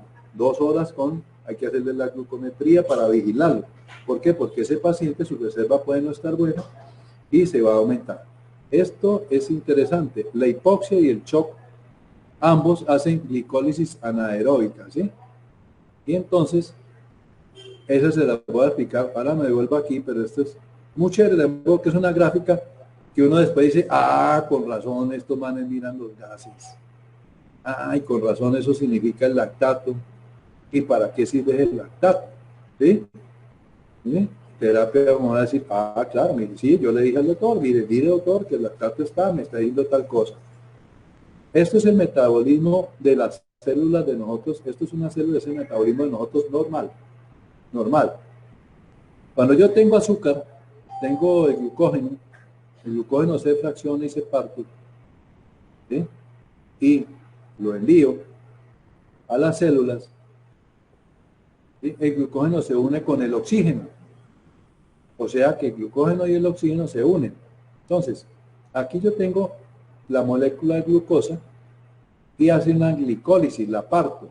Al partirla y formar ácido pirúvico, al yo partir la molécula de glucosa y formar ácido pirúvico, formo 2 moléculas de ATP. Ojo a esto, 2 moléculas de ATP. ¿Sí? 2. Y el ácido pirúvico se mete al ciclo de Krebs. Y en el ciclo de Krebs va con el oxígeno, el ácido pirúvico con el oxígeno, y me forma 36 moléculas de ATP. Aquí hay 36 contadas, ¿sí? 36, yo las he contado. Hay 36 moléculas de ATP y agua y CO2. ¿Listo? Pero me produce 36 moléculas de ATP y agua y CO2 en presencia del oxígeno. El ácido pirúvico entra al ciclo de Krebs, en presencia del oxígeno, se une el oxígeno al ácido pirúvico que viene de la glucosa y me forma agua y CO2, pero me libera 38 moléculas de adenosín trifosfato, que es la forma energética de nosotros. Entonces tengo 36 y 2, 38. Si no tengo oxígeno,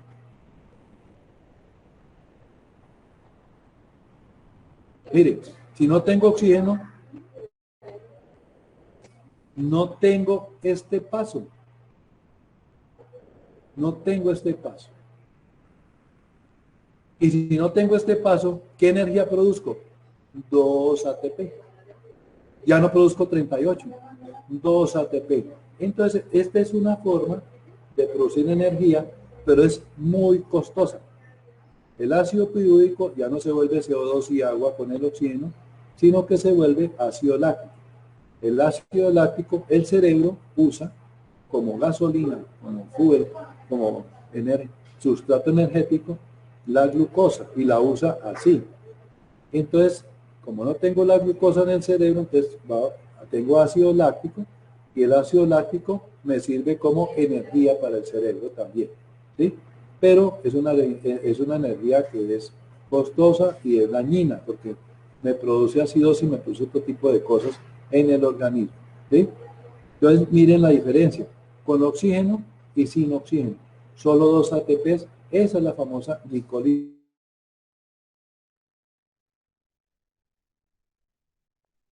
Mucho daño, ¿sí? Porque no hay una forma de producir mucha energía. Eso es lo que busca, por ejemplo, la hipotermia. hacer que todo esto sea lento y que el metabolismo sea lento, y entonces la necesidad de energía de ese cerebro va a ser menor, porque lo tengo como dormido. Entonces se me va a inflamar menos y me va a molestar menos. Y el ácido láctico es una fuente de energía para el cerebro, pero una fuente de energía muy complicada. ¿Sí? Y lo mismo que los cuerpos cetónicos, ácido láctico y cuerpos cetónicos. Eso es lo que me salen los gases, y entonces ¿yo qué tengo que hacer? Tengo que ponerle oxígeno y tengo que ponerle, por ejemplo, líquidos. Entonces uno dice, ay no, entonces voy a ponerle líquidos, ¿para qué? Para que los líquidos me lleven más circulación a la periferia. Al ir circulación a la periferia, le llevo más oxígeno, y al llevar más oxígeno, empiezo a tener un metabolismo más aeróbico que anaeróbico, que me sale tan caro. Entonces, ese problema del metabolismo anaeróbico, ¿qué hace? Una utilización muy acelerada de la glucosa. ¿Por qué? Porque como solo produzco 2 y necesito energía, ya no produzco 38, tengo que gastar mucha glucosa para producir las mismas funciones que tenía cuando producía 38. Entonces, y si fuera tengo los niveles bajitos, pues se me gastan. O si estoy infectado, estoy enfermo y estoy choqueado, pues voy a acabar con mi glucosa, mi glucógeno muy rápido. Llevo acidosis metabólica y a una disfunción celular y compromiso severo para el paciente. Esto es chévere, es importante, esas dos cosas. Eso es, uno dice con razón. ¿Qué otras cosas me pueden producir a nosotros? Vean, hipoxia, shock, glicólisis anaeróbica, enfermedad respiratoria por el consumo de energía tan alto que tiene, ¿sí? Porque usa todos los músculos accesorios y de todo. Una enfermedad cardíaca también. La hipotermia, porque la hipotermia origina vasoconstricción, y la vasoconstricción termina originando hipoxia tisular, y mire lo que pasa con la hipoxia tisular, glicólisis anaeróbica. Se acaba el azúcar, hacen hipoglicemia y empieza a tener distrés respiratorio, y ahí es donde se complica el paciente, apnea, pausas o trabajo respiratorio. O los depósitos, lo que decíamos, ¿no? Si además de todo el niño es prematuro o es pequeño para gestacional y está enfermo, está infectado, tuvo una asfixia, tuvo una hipotermia, le fue peor. A ese sí que le va peor porque acaba con el poquito oxígeno que tiene. Por ejemplo, en este caso, una gastrosquisis. Aquí se pierde demasiada temperatura. Hay hipotermia y hay vasoconstricción. Y mire la exposición, si yo no la embolso, no lo caliento, no lo regulo, inmediatamente el paciente me va a entrar estrés, hipoxia, me va a hacer un shock, a secundario una hipotermia, por ejemplo, en este caso. ¿Sí? ¿Cómo monitoro yo esa glucosa? Es una glicemia plasmática, ¿sí?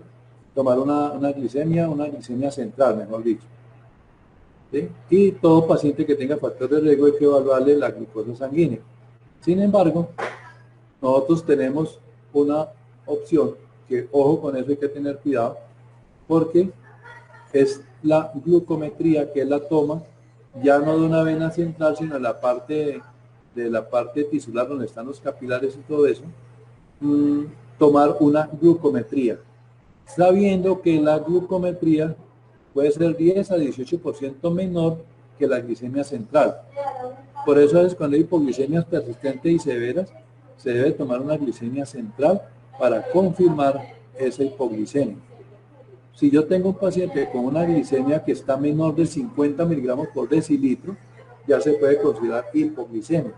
Ese paciente yo puedo hacer dos cosas. Una, si lo tengo recién nacido, darle comida, pero si lo tengo enfermo y lo voy a transportar y lo voy a estabilizar, porque el objeto de esto es estabilización del paciente, entonces supone que tiene algún compromiso, ¿sí?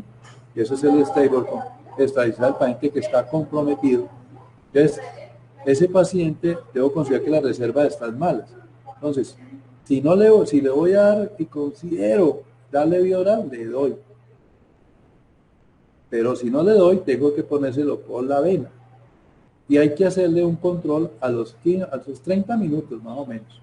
A la media hora, para no usarlo tan seguido, a menos de que esté muy bajito. A la media hora para tener una glicemia mayor de 50 miligramos por decilitro. Esto es importante y está subrayado. yo tengo hipoglicemia.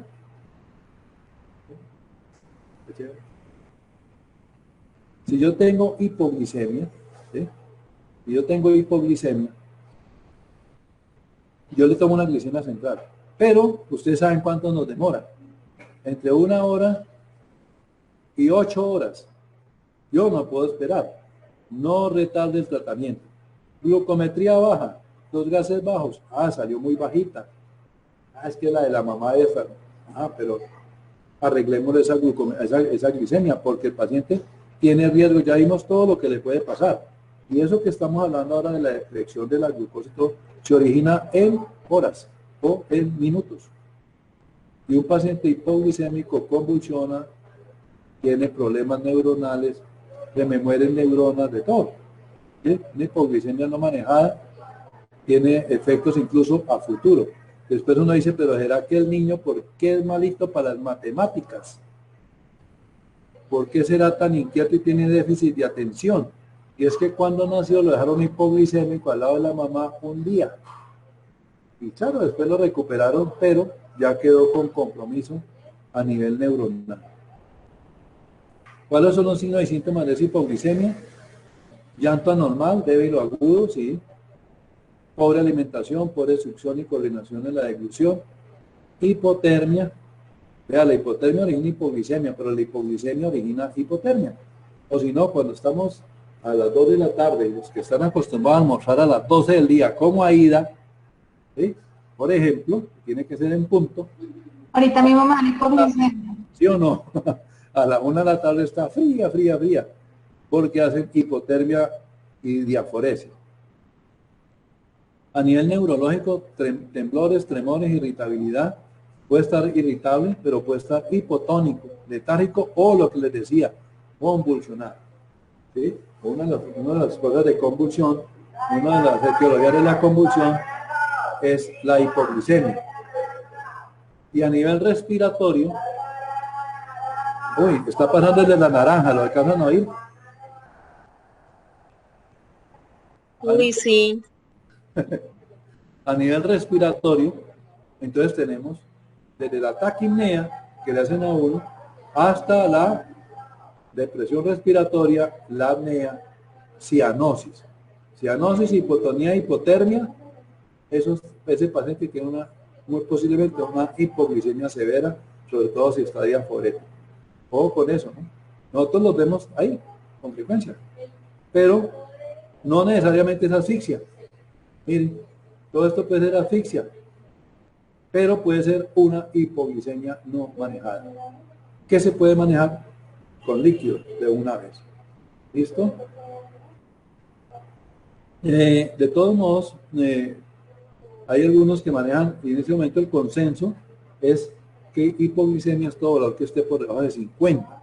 Sin embargo, en algunos valores, por ejemplo, nada, ciertos casos, hasta 48 miligramos. El 50 es un número más mágico porque es como más exacto para uno. Entonces, con 50 se pueden considerar ya valores bajos de glicemia.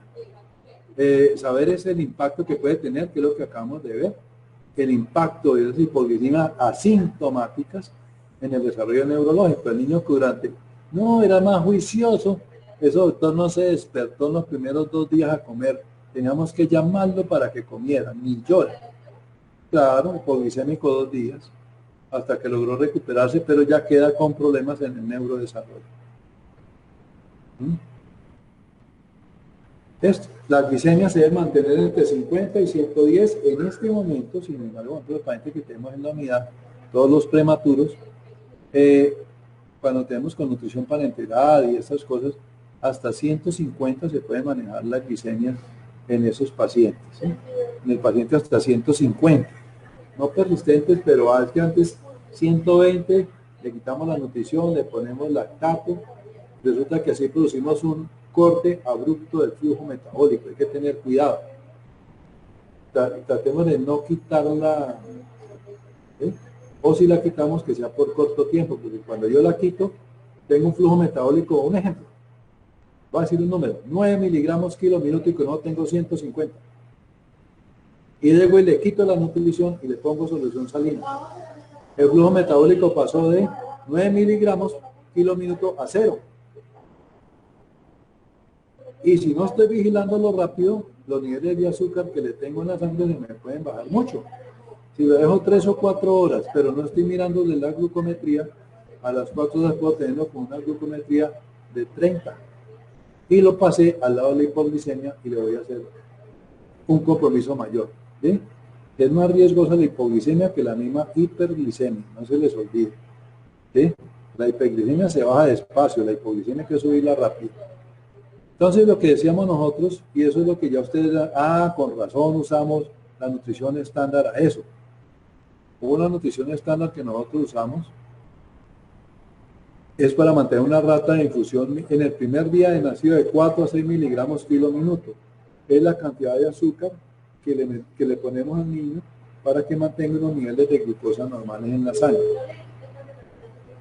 Lo colocamos con dextrosa al 10% sin electrolitos. ¿Y a qué dosis? 80 mililitros por kilo por día. A esta velocidad, esta dextrosa me da, ya ustedes ya saben, cuando uno dice, pero es que 80 al 10%, 80 por 100, entonces me va a dar 8.000 y 8.000 lo divido entre 24 y 24 lo divido por, ¿sí?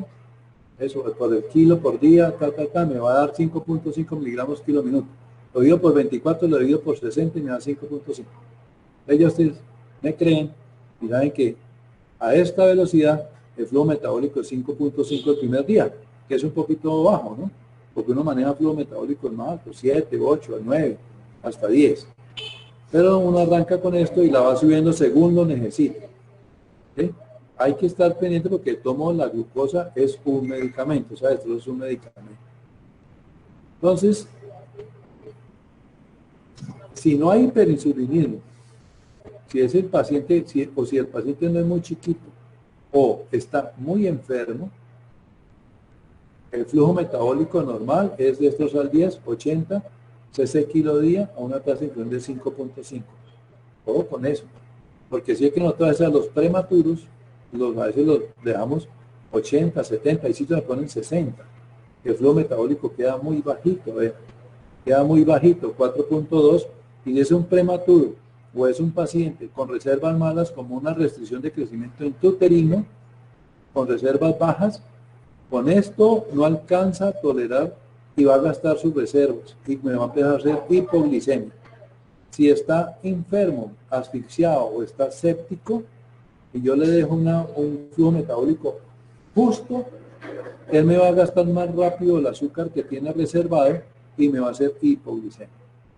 Cuando nosotros necesitamos a veces poner más azúcar, pero no quiero poner más volumen porque está asfixiado, por ejemplo, y está asfixiado, entonces yo lo que hago es subir la concentración de azúcar para darle el mismo volumen, pero le doy un flujo metabólico mayor. Teniendo en cuenta esto que está aquí en rojo, cuando paso de dextrosa al 12.5, o sea, con dextrosa al 15, ya tengo que tener una línea central. Ya no puedo colocarlo por una vena periférica. Hasta el 12.5 se coloca por vena periférica. De ahí en adelante se pone por línea central. Usted puede llamar y donde le van a mandar el paciente, le dicen, no, mándemelo. No le ponga dextrosa al 12.5, no, ponga dextrosa al 10. Pero si yo requiero más flujo, entonces le digo, no se la ponga 80 por kilo, póngalo a 100. Que así me da como 5.2. ¿Sí? 120 me da 6.2 la dextrosa al 10. ¿Sí? Le pongo más flujo metabólico si el paciente tiene riesgo. Y es un prematurito, hay que tener cuidado. A veces es más fácil bajarla, tiene menos riesgo la hiperglicemia, aunque la hiperglicemia exagerada puede favorecer el sangrado intracerebral, ¿no? Ojo con eso. Puede generar sangrado intracerebral. Entonces, si es menor si la glicemia es menor a 50, entonces le ponemos la vena, con los cuidados que ustedes saben muchísimo más que yo de esas venas periféricas, y colocar una de estos al 10 a 80 mililitros kilo día para darle flujo metabólico normal. Si tengo una hipoglicemia y necesito corregirla rápido, le voy a poner un bolito de dextrosa al 10, 2 mililitros por kilo. Lo que uno coloca son 200 miligramos por kilo en un bol para corregir la hipoglicemia. Como sabemos que la dextrosa al 10% tiene 100 miligramos por centímetro, entonces le voy a colocar 2 centímetros de esta dextrosa por kilo. Entonces la mnemotecnia es así, 2 mililitros por kilo de dextrosa al 10. Si es al 15, pues toca poner menos, si es al 12, 5. Si tengo una dextrosa al 5 y no tengo más, no le pongo 2. Para yo poder tener 200 miligramos, tengo que ponerle 4 centímetros. Pero por mnemotecnia le colocamos 10. Sabiendo esto, que son 200 miligramos por kilo lo que uno coloca en bolo de corrección. Porque usted puede tener una dextrosa al 50 y no tiene más. Entonces la prepara con agua destilada y le saca los 200 miligramos que necesita. Pero lo estándar que nosotros usamos, como es dextrosa al 10, pues con 2 mililitros por kilo. Y ahí sale el 2 mililitros por kilo. 200 miligramos por kilo para reposición cuando hay hipoglicemia. Y ojo con esto, no es un flush, no es un bolo, porque si usted le coloca una carga alta de glucosa en bolo, muy rápido, entonces eso hace una carga de osmolaridad muy alta, porque ven que la dextrosa es muy hiperosmolar. Y esa carga de osmolaridad muy alta puede tener efectos incluso en la barrera hematoencefálica, que me abre la barrera hematoencefálica y además de que en la recién nacidos inmadura, abre esos poros que tienen y me pasa muy fácil la bilirrubina y todas las sustancias que no deben de pasar a donde está la parte neuronal, ¿sí? Perdemos esas defensas y la pongo entonces a 1 centímetro por minuto. O sea que el bolito se coloca, ¿sí? Usted le coloca el bolo, pongámosle el bolito, bueno, en 2 minutos, en 3 minutos y listo. ¿Sí? Y a los 15 o 30 minutos está bien, mirar otra vez la glucometría. Si sigue bajito,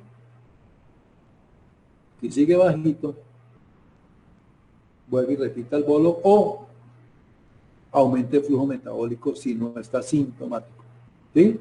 O sea, le aumento la velocidad de la dextrosa al 10. Ya no se la pongo al cálculo de 80 cc por kilo día, sino que la calculo para colocársela a 100 o 120 cc kilo día. Le aumento la velocidad de flujo metabólico. Esto, yo les dije ahora dextrosa al 50, pero con agua destilada para preparar una dextrosa mucho más bajita. ¿Sí? No da los bolos al 25 o al 50 porque si da usted bolo directo así sin diluir, el compromiso osmolar sobre el cerebro es bien severo y sobre otros órganos blancos del cuerpo también. Ojo con eso. Eso es lo que estamos hablando, 100, si el nivel de glucosa sigue siendo hasta 120 mililitros por kilo. O, si no quiero aumentar la cantidad de líquidos, cambio la concentración de dextrosa al 12,5 o dextrosa al 15%. Acuérdense que esta da 125 miligramos por centímetro y la dextrosa al 15 da 150 miligramos por centímetro. Acuérdense que el porcentaje, la mnemotecnia es, agréguele un 0 al porcentaje, aquí, o sea, 12,5 me queda 125 y son los miligramos que tiene por centímetro. ¿De dónde sale eso? Porque 12,5% significa 12,5 gramos por cada 100 cc. O sea, 12.500 miligramos por cada 100 cc. Divido entre 100 y me queda, le quito los 2 ceros y me queda 125. Ahí, la mnemotecnia, tan, 125 miligramos y 150 miligramos por centímetro. Ahora, si el niño no puede recibir la alimentación enteral, le decíamos que está muy malito, hay que estar vigilando que no me haga con las glucometrías. Y si el niño es muy gordito o es muy pequeñito, hay que vigilarlo más. Hay que estar pendiente si está por debajo de 50 o mayor de 125. Pues aquí normalmente, como es para referir, dice interconsulta a un profesional especializado. Entonces, ¿yo qué tengo que hacer? Preguntarle a mi compañero, preguntarle a uno, sí, porque pues eso nosotros nos tienen que preguntar, ¿sí? En ese caso. Si el nivel persiste de menos de 50, más de 125, porque yo no decido si cortisol, otro tipo de cosas y todo. Y ojo que esto puede ser secundario al estrés o la prematurez en estos pacientes. ¿Listo? Esto es lo que tenemos acá en la parte de todo lo que tiene que ver con la parte de glucosa, pero hay una cosa muy importante, es que si no podemos canalizar en forma periférica, porque el paciente está muy choqueado, necesito canalizarlo rápido, tenemos la canalización del ombliguito. Acuérdense que es el acceso de emergencia si yo necesito reanimación, líquidos y medicamentos. O si no puedo establecer un acceso periférico. O si tengo que esperar mucho tiempo. Entonces, ahí yo aseguro una línea central, que es la línea de la vena umbilical. Yo aquí puedo canalizar, acuérdense que el ombligo tiene una vena y dos arterias. Que la vena, las paredes son más delgaditas y más laxas, y las arterias son más apretaditas y uno ve la pared más gruesita. ¿Sí? Y son más duritas cuando uno las toca. Entonces, uno puede ponerle un catéter por la vena y le puede también poner un catéter por la arteria. ¿Cuándo no uso la vena umbilical? ¿Cuándo no la uso?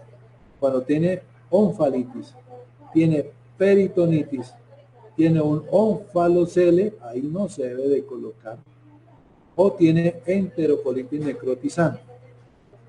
Enterocolitis quiere decir que en una gastrosquisis, como no es un onfalocele, yo podría ponerle un catéter umbilical venoso, pero como el trayecto es irregular porque todo está por fuera, no es tan confiable. Entonces, en ese caso, pues tampoco, pero las contraindicaciones absolutas son esas: onfalitis por el riesgo de infección, peritonitis, onfalocele y enterocolitis necrotizante.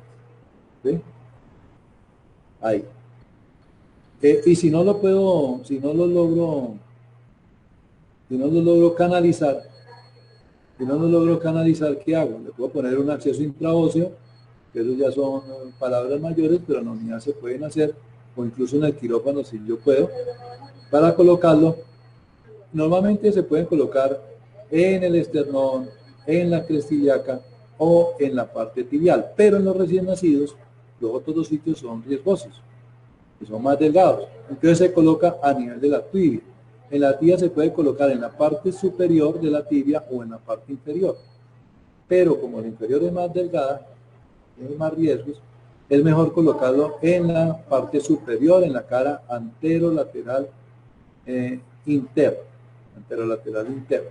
La parte media, bajito de la tuberosidad, uno coloca una aguja de estas chéveres que se ven acá, que son agujas de inyección intraósea, que son de un bisel cortico, y es para que penetren y queden dentro del huesito. Y eso me da un acceso a la circulación central.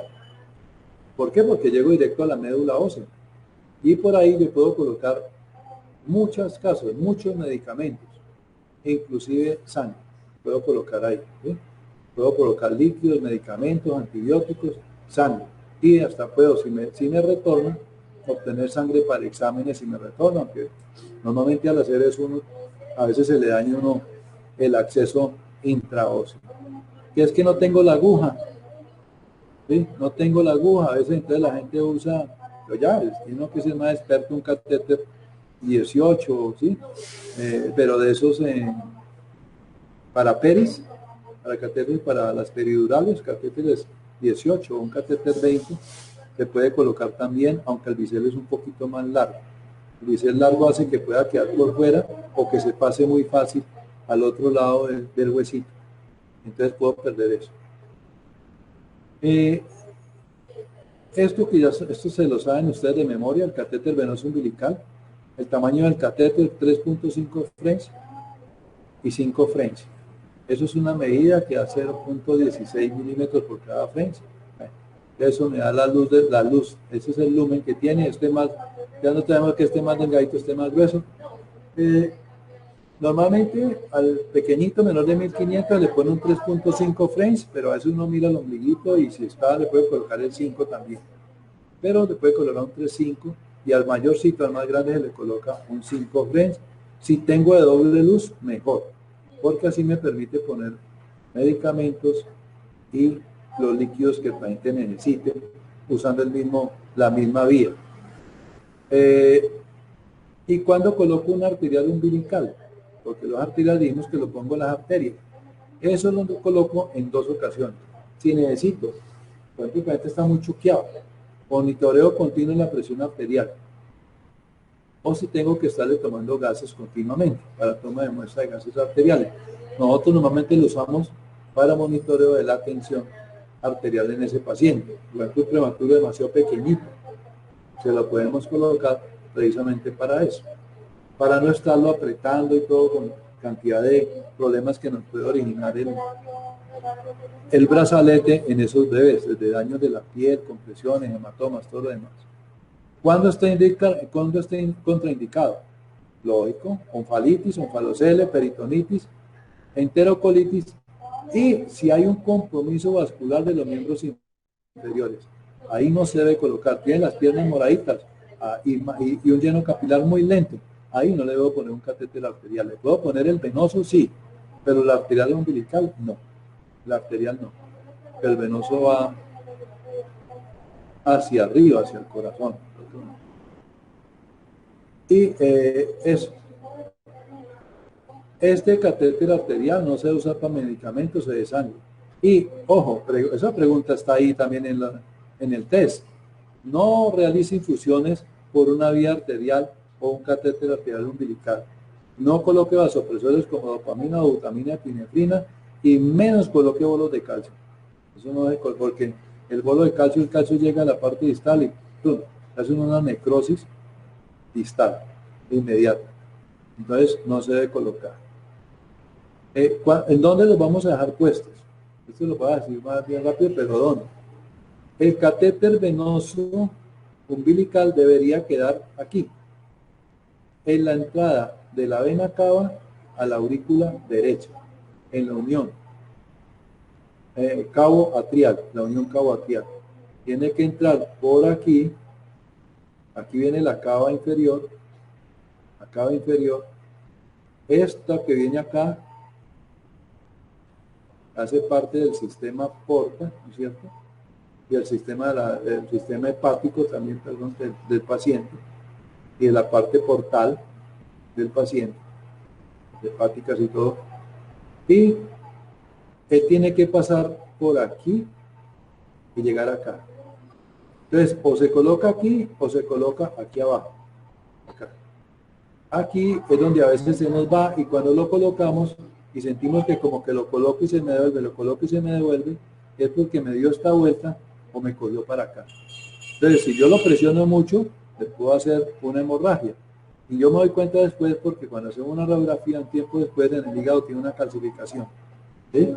Lo ideal es colocarlo aquí arriba, no tan bajito. Colocarlo arriba en la entrada cabo atrial. Encima del diafragma debe quedar. ¿Sí? Ahí, eso, ahí encimita del diafragma, ahí donde debe de quedar. ¿Sí? En esa posición, pasando por el conducto venoso, se llama ese pedacito. Aquí miren la radiografía, cabo atrial. Entonces, ojo con eso. 11, 12, 11, 10, 9, 8. ¿Cómo contamos las vértebras? Yo siempre les cuento abajo para arriba. Última vértebra que yo vea es la T12. T12, la vértebra T12, T11, T10, T9, T8. Ahí está el pico. En este trayecto tiene que quedar por encima de esta, por encima de T9. T9 tiene que quedar. O si no, como esta es la última, lumbar 1, lumbar 2, aquí. Pero eso es en las arteriales. Pero aquí tiene que quedar idealmente acá. ¿Sí?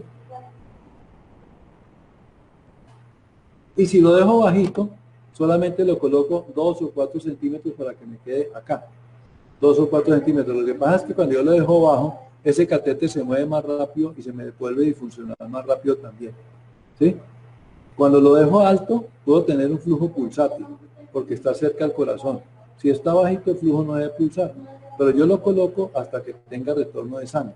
Son los catéteres que dejo uno bajos, aunque esos normalmente duran menos, ¿no? No se debe colocar en este ciclo. Ahí. Por ejemplo, en reanimación, en la reanimación yo le puedo colocar 2 o 4 centímetros y listo. ¿Qué pasa si yo me paso y el catéter me queda muy alto dentro del corazón? Me puedo ir incluso hasta la aurícula izquierda. Puedo producir arritmias, puedo formar trombos, perforación, taponamientos, embolías, endocarditis y hemorragia pulmonar. Una embolía pulmonar, por ejemplo, un coágulo que le une aquí, o así sea aire que entre por aquí, se me va hacia acá. Si me pasó a este lado y se me va aire, un émbolo de aire que se va a la circulación general puede llegar al cerebro, puede llegar a las manos, a los pies, a la punta de la nariz. ¿Sí? Grave. Entonces, ojo con eso, riesgo de arritmias, formación de trombos, perforación, taponamiento, embolia endocarditis y hemorragia pulmonar. Y si está en el hígado, me hace necrosis, perforación peritoneal, isquemia intestinal, perforación hepática, trombos y embolía, si me queda mal posicionado o si yo lo refuerzo mucho. ¿Sí? Porque es el catéter que se devuelve, mire, se devuelve y se mete por el corte. Ni siquiera por el sistema, por la cava, sino acá, se me devuelve. El catéter que se devuelve, toca sacarlo y dejarlo por lo menos acá. Va, pasarlo abajo. Es de mala educación moverlo y volverlo a meter. Si usted ya quitó los campos. Si no ha quitado los campos, lo puede reposicionar. Los campos estériles, ¿no? Heparina, pero nosotros no usamos heparina en las, para cateterizar los catéteres. En algunos sitios colocan heparina para eso. Nosotros no le colocamos heparina. Es muy importante y esto ustedes lo hacen en la unidad, se hace a la perfección. Las técnicas estériles, hay que suturar el catéter, que a veces uno no lo sutura, pero solamente con la liga, pero el catéter es mejor hacerle la jareta y amarrar el catéter ahí para que quede amarrado al muñón umbilical, para que no se mueva tan fácilmente. ¿Sí? Asegurarlo y monitorar el catéter para evitar movimientos accidentales. Entonces tengo que saber en qué centímetro se fijó ese catéter y marcarlo. Si tengo una arterial y el venoso lo marco como venoso. Generalmente se colocan los apósitos estériles, los adhesivos estériles, para poder visualizar yo ese catéter de una forma adecuada en la unidad. Es una cosa que se hace ya como protocolo y se hace muy bien, pero cuando uno no está en la unidad y está por fuera, pues a veces toca poner la H mientras llegan a la unidad para poderlo manejar, que la H le da una fijación menos fuerte que esta, pero de todos modos permite que no se mantiene el catéter en el sitio mientras el traslado y evita que se movilice, porque si usted solamente lo deja ligado y lo deja amarradito, con cualquier movimiento del equipo de infusión que le estemos colocando, ese catéter se puede salir muy fácil. Entonces es mejor asegurar y marcar los centímetros en que se fijó y estar muy pendiente. No dejarlo descubierto, no dejarlo cubierto, perdón, que a veces nunca tapado con el pañal, porque me puede sangrar y además el pañal tiene un riesgo. El pañal es absorbente y al estar sangrando una arteria y el pañal me absorbe, me puede dejar el niño con una hipovolemia, un shock anémico severo. ¿Sí? Eso. Eso es una de las cosas de los riesgos que tenemos que tener en mente, ¿no? Estar pendiente de eso, que no me entre aire ni nada de eso. Y aquí, el catéter arterial umbilical, la punta tiene que estar entre T6 y T9. Ojo, cuando miramos la radiografía, debe estar entre T6 y T9. Si lo dejo alto, lo dejo cerca, ya en la parte torácica, pero por debajo de el arco aórtico.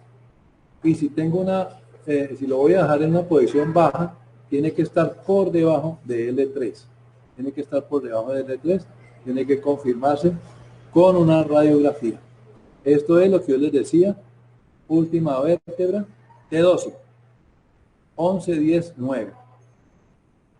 O 1, 2, 3, si es bajito tiene que quedar acá, en este pedazo. ¿Sí? Tiene que quedar entre L3 y L4, L3 y L4, y alto tiene que quedar entre de T9 a T6. Más arriba no, porque me queda en el arco aórtico. ¿Sí? Esto es lo que ve uno, es un catéter arterial umbilical, que es de posición baja, pero está en L3, ahí está. Aquí mire, esto es aire, pero eso es un paciente que ha tenido una neumoperitonea. No es por la postura de los catéteres, neumoperitonea. Y aquí el catéter venoso está también bien posicionado en el borde arribita del diafragma. T12, T11, T10, T9, por encima de T9. ¿Sí? están bien posicionados. Si yo tengo la duda, tomo un lateral. Esta es la forma que hace el catéter venoso, porque viene desde el muñón umbilical. El catéter arterial hace de esta forma porque el catéter se va hacia abajo, busca las ilíacas y por ahí entra y sube pegadito, pegadito, pegadito por la aorta, que va pegado a la pared, a la columna vertebral, ¿no? Eso. ¿Qué importancia tiene esto? Mire, ¿por qué ahí? Porque en T10, en T11, aquí, en T11, perdón, acá, a veces sale aquí, tengo la arteria celíaca, ¿sí? Que es la que me lleva hacia la parte esplénica, el estómago, todo eso. Y en T11 también me sale la arteria mesentérica superior. Si yo dejo el catéter arterial, el catéter arterial, lo dejo acá en esta zona, aquí salen esas dos arterias, el tronco celíaco y la mesentérica superior, y con la cantidad de flujo de medicamentos que estoy colocando, por riesgo incluso a los tromboembolismos y todo eso, en esos. Entonces no se debe colocar en la emergencia de arterias, la emergencia de arterias principales. Y aquí abajo, ¿por qué en L3, L4? Porque en L1, en L2, ¿sí? Sale aquí la arteria mesentérica superior e inferior, y aquí me salen las arterias renales. Las arterias renales.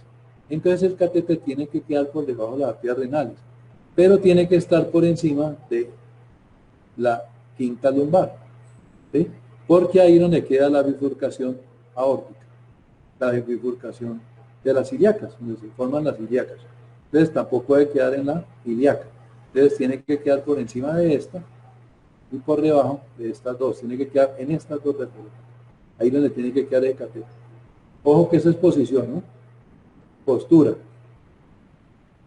Y tienen que estar pendientes ustedes de esos catéteres, porque ese catéter arterial, para donde coja, puede hacer que haga un espasmo de una arteria que lleva la circulación, mire, zona glútea, zona distal en los pies, ¿sí? Vea la parte de los glúteos, ¿sí? A veces en el abdomen, en la zona perineal también, ¿sí? Entonces hay que estar pendientes de la temperatura y el color de los pies, de las piernas, de la ingle, del abdomen y en la región glútea, buscando signos de espasmo arterial, coágulos o embolía en esos pacientes. Entonces eso es muy importante. Entonces, ¿cuáles son los puntos claves aquí? Pues el paciente que está como enfermo, reanimado, es mejor no darle de comer hasta que uno no lo tenga estabilizado. Entonces más bien colocarle líquidos, de los cuales le pongo destrozal 10 a 80 cc por kilo día, para un flujo metabólico de 5.5 miligramos kilo minuto. Pero, ojo, riesgo elevado de hipoglicemia, donde el flujo metabólico me puede quedar cortico, pacientes pretérmino, o sea, los prematuros, los pacientes con restricción de crecimiento intrauterino, los pacientes muy grandes para la gestacional, ¿sí? Que son hijos de madre diabética o macrosómicos, y todos los neonatos que estén enfermos por el desgaste rápido que tienen de glucosa. Monitorear la glicemia y mantener entre 50 y 110. Y uno, pues los bolos de destrozal 10, más de 3 bolos tampoco colocar. Hay que mirar si tengo que aumentar el flujo metabólico, cambiar la concentración de la destroza, y colocar una línea central.